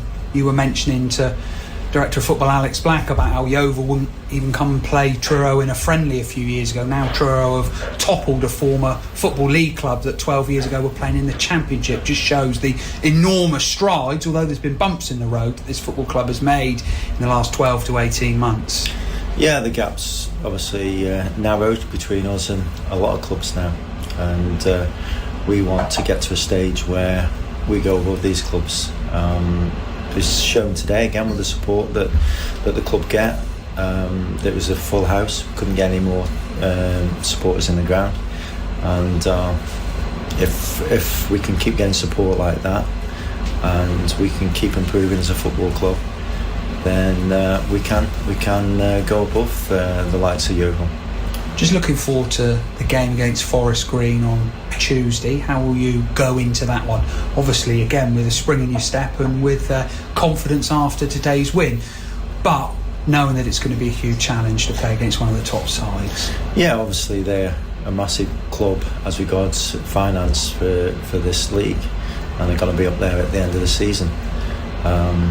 Again, we have to go there and treat it as an experience, and I think they've lost today, so they'll be looking to bounce back from that. But we go into the game obviously getting 3 points a little bit more confident than if we hadn't have done. No Dan Rooney today. Why was he not in the matchday squad?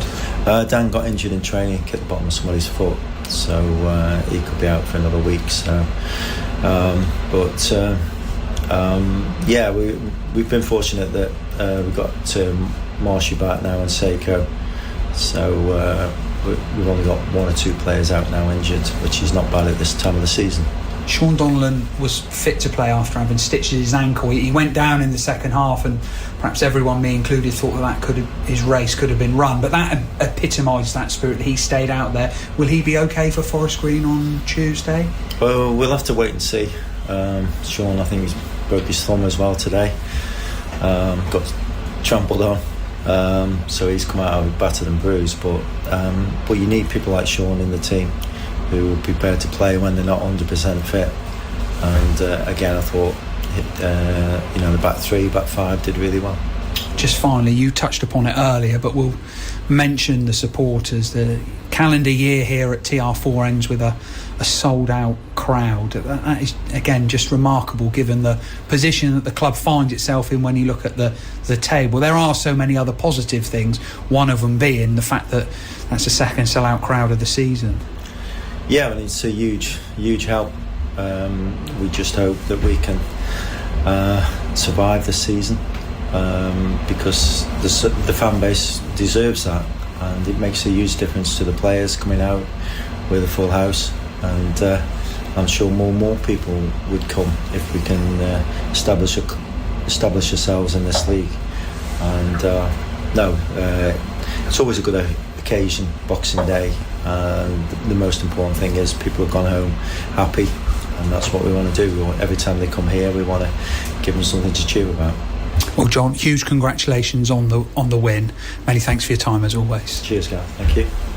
John Askey, the Truro City manager, speaking there to BBC Radio Cornwall's Gareth Davies.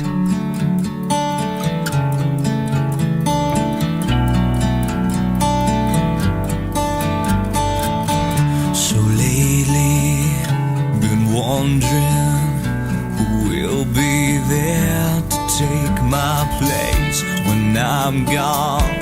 You'll need love to light the shadows on your face. If a great wave shall fall and fall upon us all, then between the sand and stone, could you make it?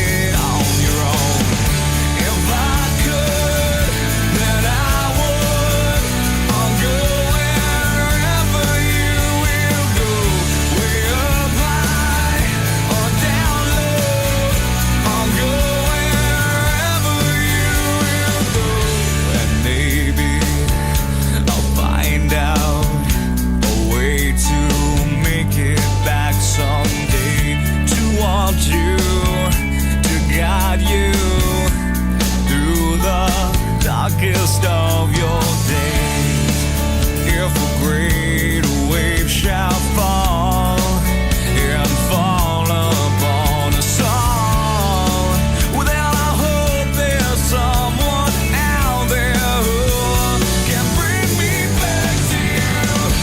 If I could, then I would. I'll go wherever you go, way up high.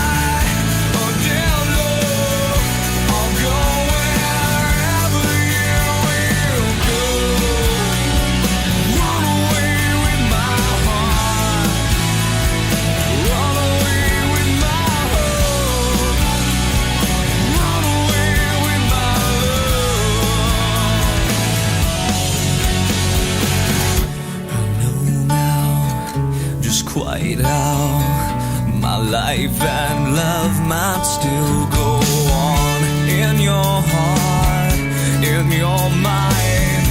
I'll stay with you for all time. If I could, then I would.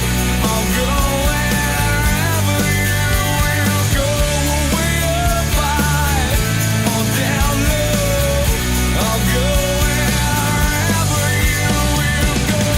If I could turn back time, I'll go wherever you will go.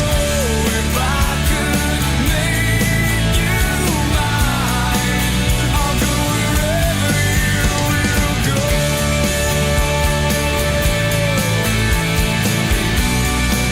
I'll go wherever you will go.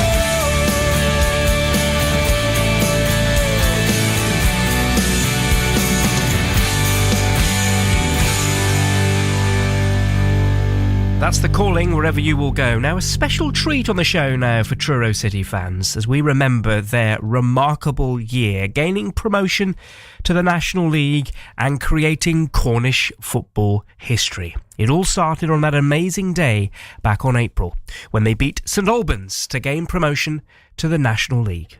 Welcome one and all to the Truro City Stadium. This is it.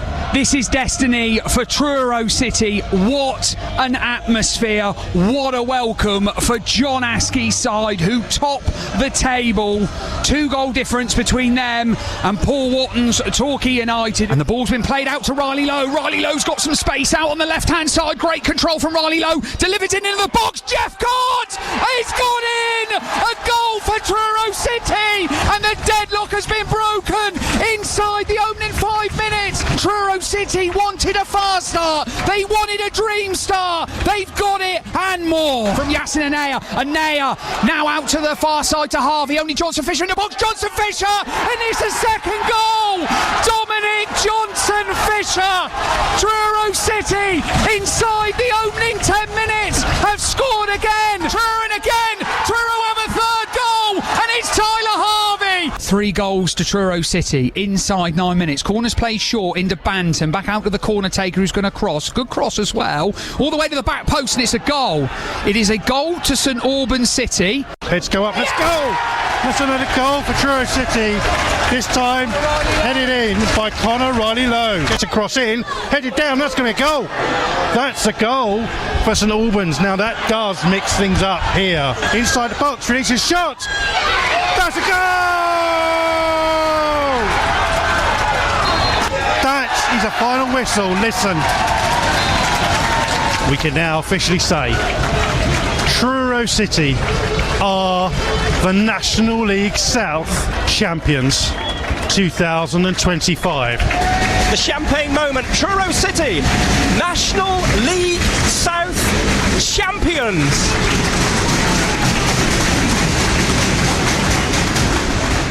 And of course, after the drama of Truro City gaining that promotion on the final day of the season, we then went on a bus parade through Truro, something that I still haven't quite got my head around, even though I was on the bus myself. It was a surreal day, but also packed full of special memories. Hello, I'm on a bus.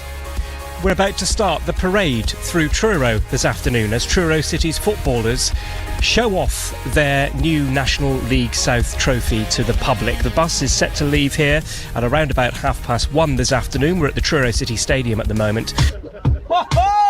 So as you can probably hear, the players are on board the bus at the moment, and we've got a right old party going on here. Rocky Neal is dancing, and the party has started on the bus.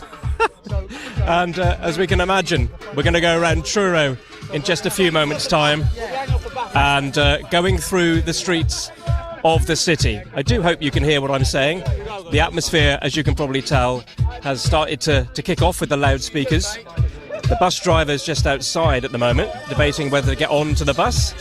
And very soon, we will be literally bouncing through Truro, going through all of the sights and sounds of the stadium. We are off. The bus is moving.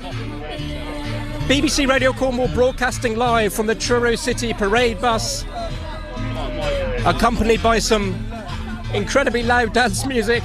But would you expect anything else? This is a party after all. We can see the houses of many, many people who live in Truro now outside the city centre. Just going past Malabar, the County Arms. That's where we are at the moment, and very soon we'll be ducking off left to take the road down to the train station. The players now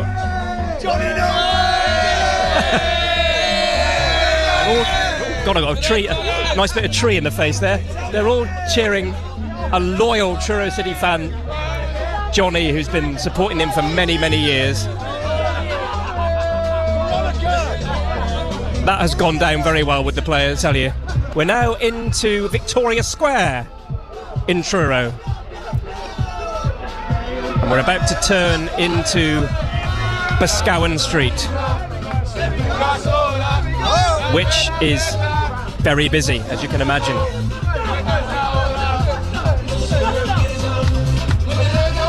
The bus has stopped for a moment or so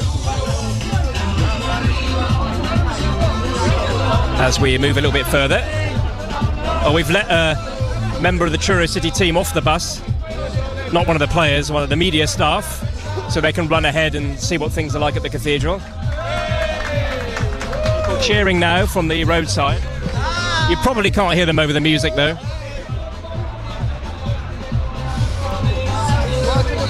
And we've entered Boscawen Street, very slowly of course, because it's very busy here.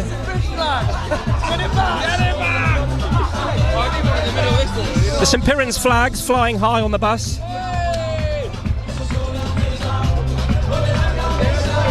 It's quite a surreal thing that's happening here, to be quite honest with you. A bus parade through Truro celebrating the success of a football team that was written off at the start of the season and has now just won the National League South. So we've got quite a few spectators on Boscawen Street, and we're driving past there now.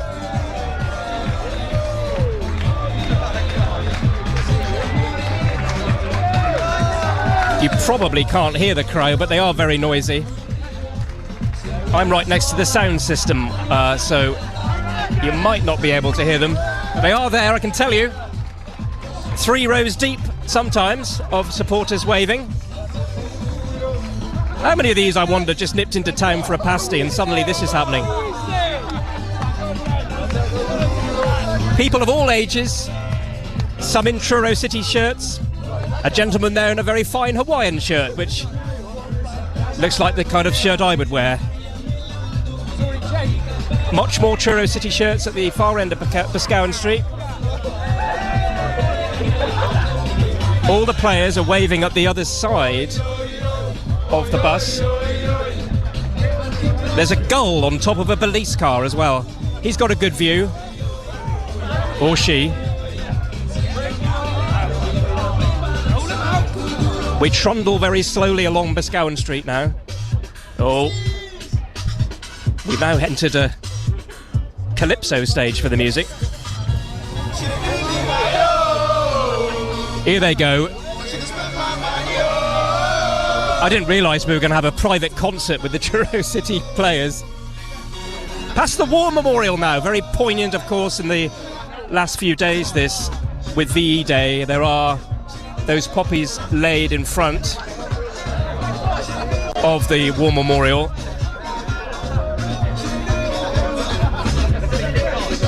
Outside a certain pizza restaurant now. And we're going around the far end of Boscawen Street. Just taking a pause here on the bus at the moment.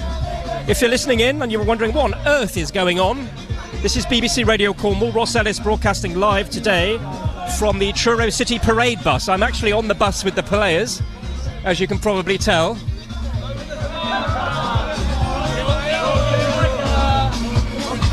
And the atmosphere here is bouncing, I think you can say. Buoyant. And I think when I get to the cathedral, I'm going to have to interview people very quickly before they partake in more refreshment, should we put it that way. People hanging out of windows now. on the businesses here, not literally hanging out, of course, but waving outside of their windows. Past the old Ale House pub. Of course, none of these players will have ever been in there. It's all a mystery to them, that place. The publican has come out to wave at us. Look at that. They're all on the street now. And we're going to go past BBC Radio Cornwall very shortly. So Tom and Matt, if you are in the studio, very soon you can give us a wave. And anybody else who's still in BBC Radio Cornwall, for that matter. As the bids goes on for what refreshment is going to be drunk next. So we're at the little junction that goes on to the Trafalgar roundabout. Radio Cornwall has just come into view. So hello, Matt and Tom, we'll see you shortly. A gull flies overhead.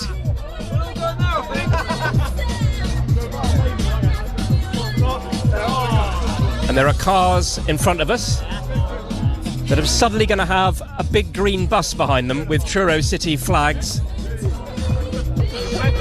There's a very, very confused looking duck who has probably never seen anything like this in Truro before. Here comes the moment. Truro City are going to lift the National League South trophy.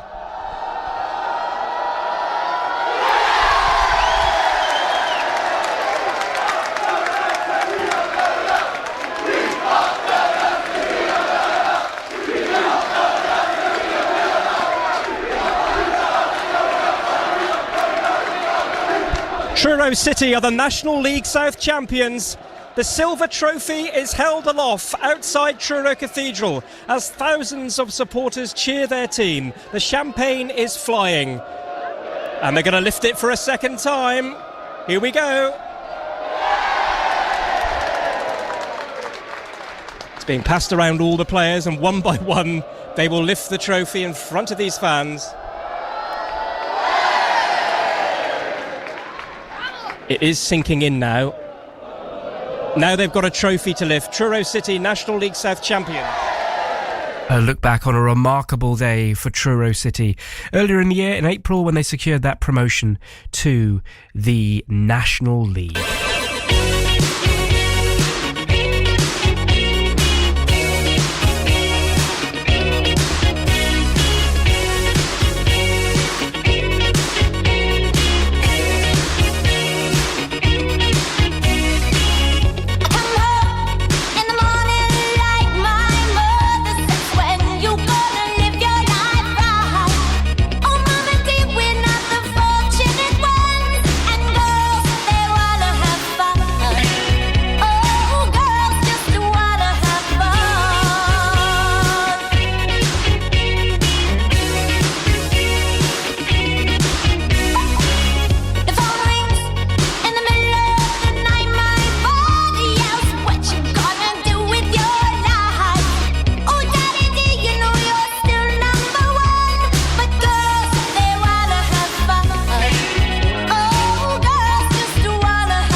Cyndi Lauper, Girls Just Wanna Have Fun. This is BBC Radio Cornwall.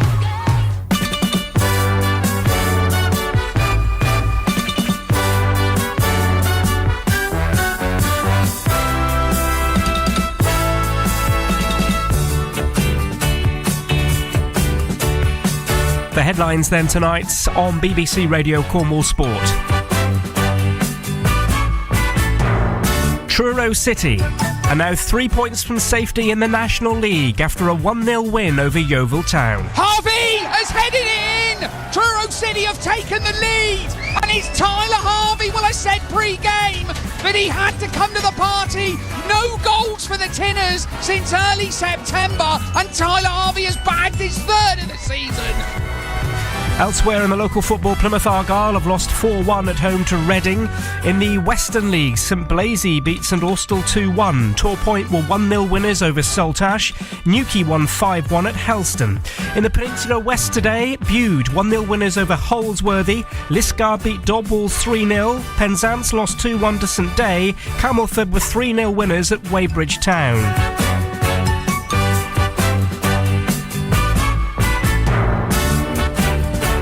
Also in the rugby, the Milk Cup, a victory for Redruth at Camborne by 42 points to 24.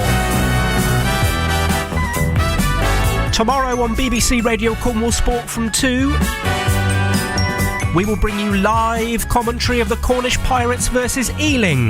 That one getting underway at 2:30.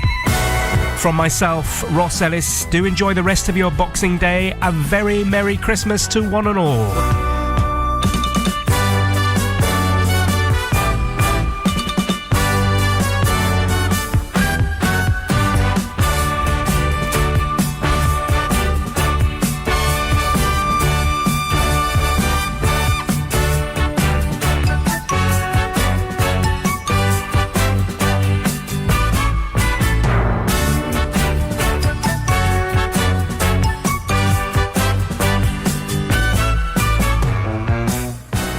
BBC News at 6 o'clock, I'm Mike Powell. Ukraine's President Volodymyr Zelensky has said he'll meet Donald Trump in Florida, probably on Sunday, to discuss efforts to end the war with Russia. The pair will discuss a 20-point peace plan. The Kremlin has accused Ukraine of trying to torpedo talks on an American peace plan, saying a text presented by Kyiv this week was radically different to the one it had negotiated with the US. President Zelensky said every discussion got his country closer to a deal. To be honest, the 20-point plan we've been working on is 90% ready.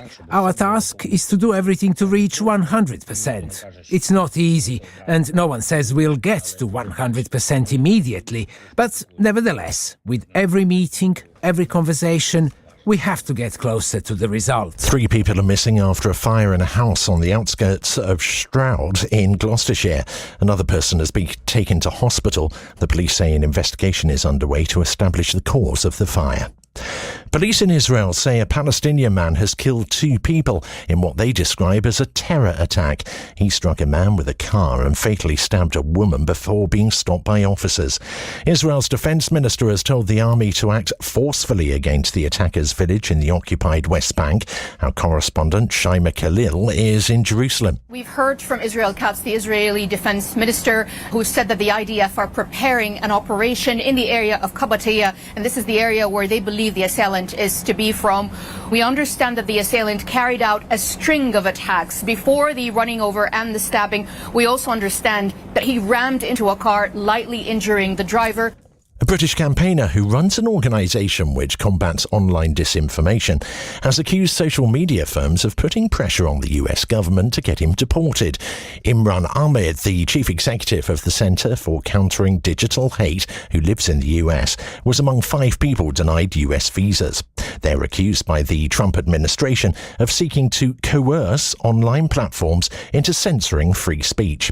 But Mr. Ahmed told the BBC that tech firms had called their friends in Washington to avoid being held to account. There has been undue pressure put on by the social media and AI platforms that of course have such influence in Washington, and we know how big money works with these big corporations.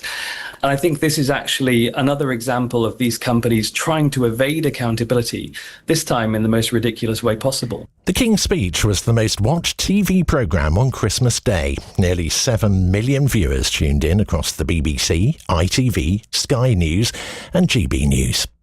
The weather, it's going to be cloudy in southwest England and southeast Wales, clear, cold and frosty elsewhere. BBC News, it's 3 minutes past 6.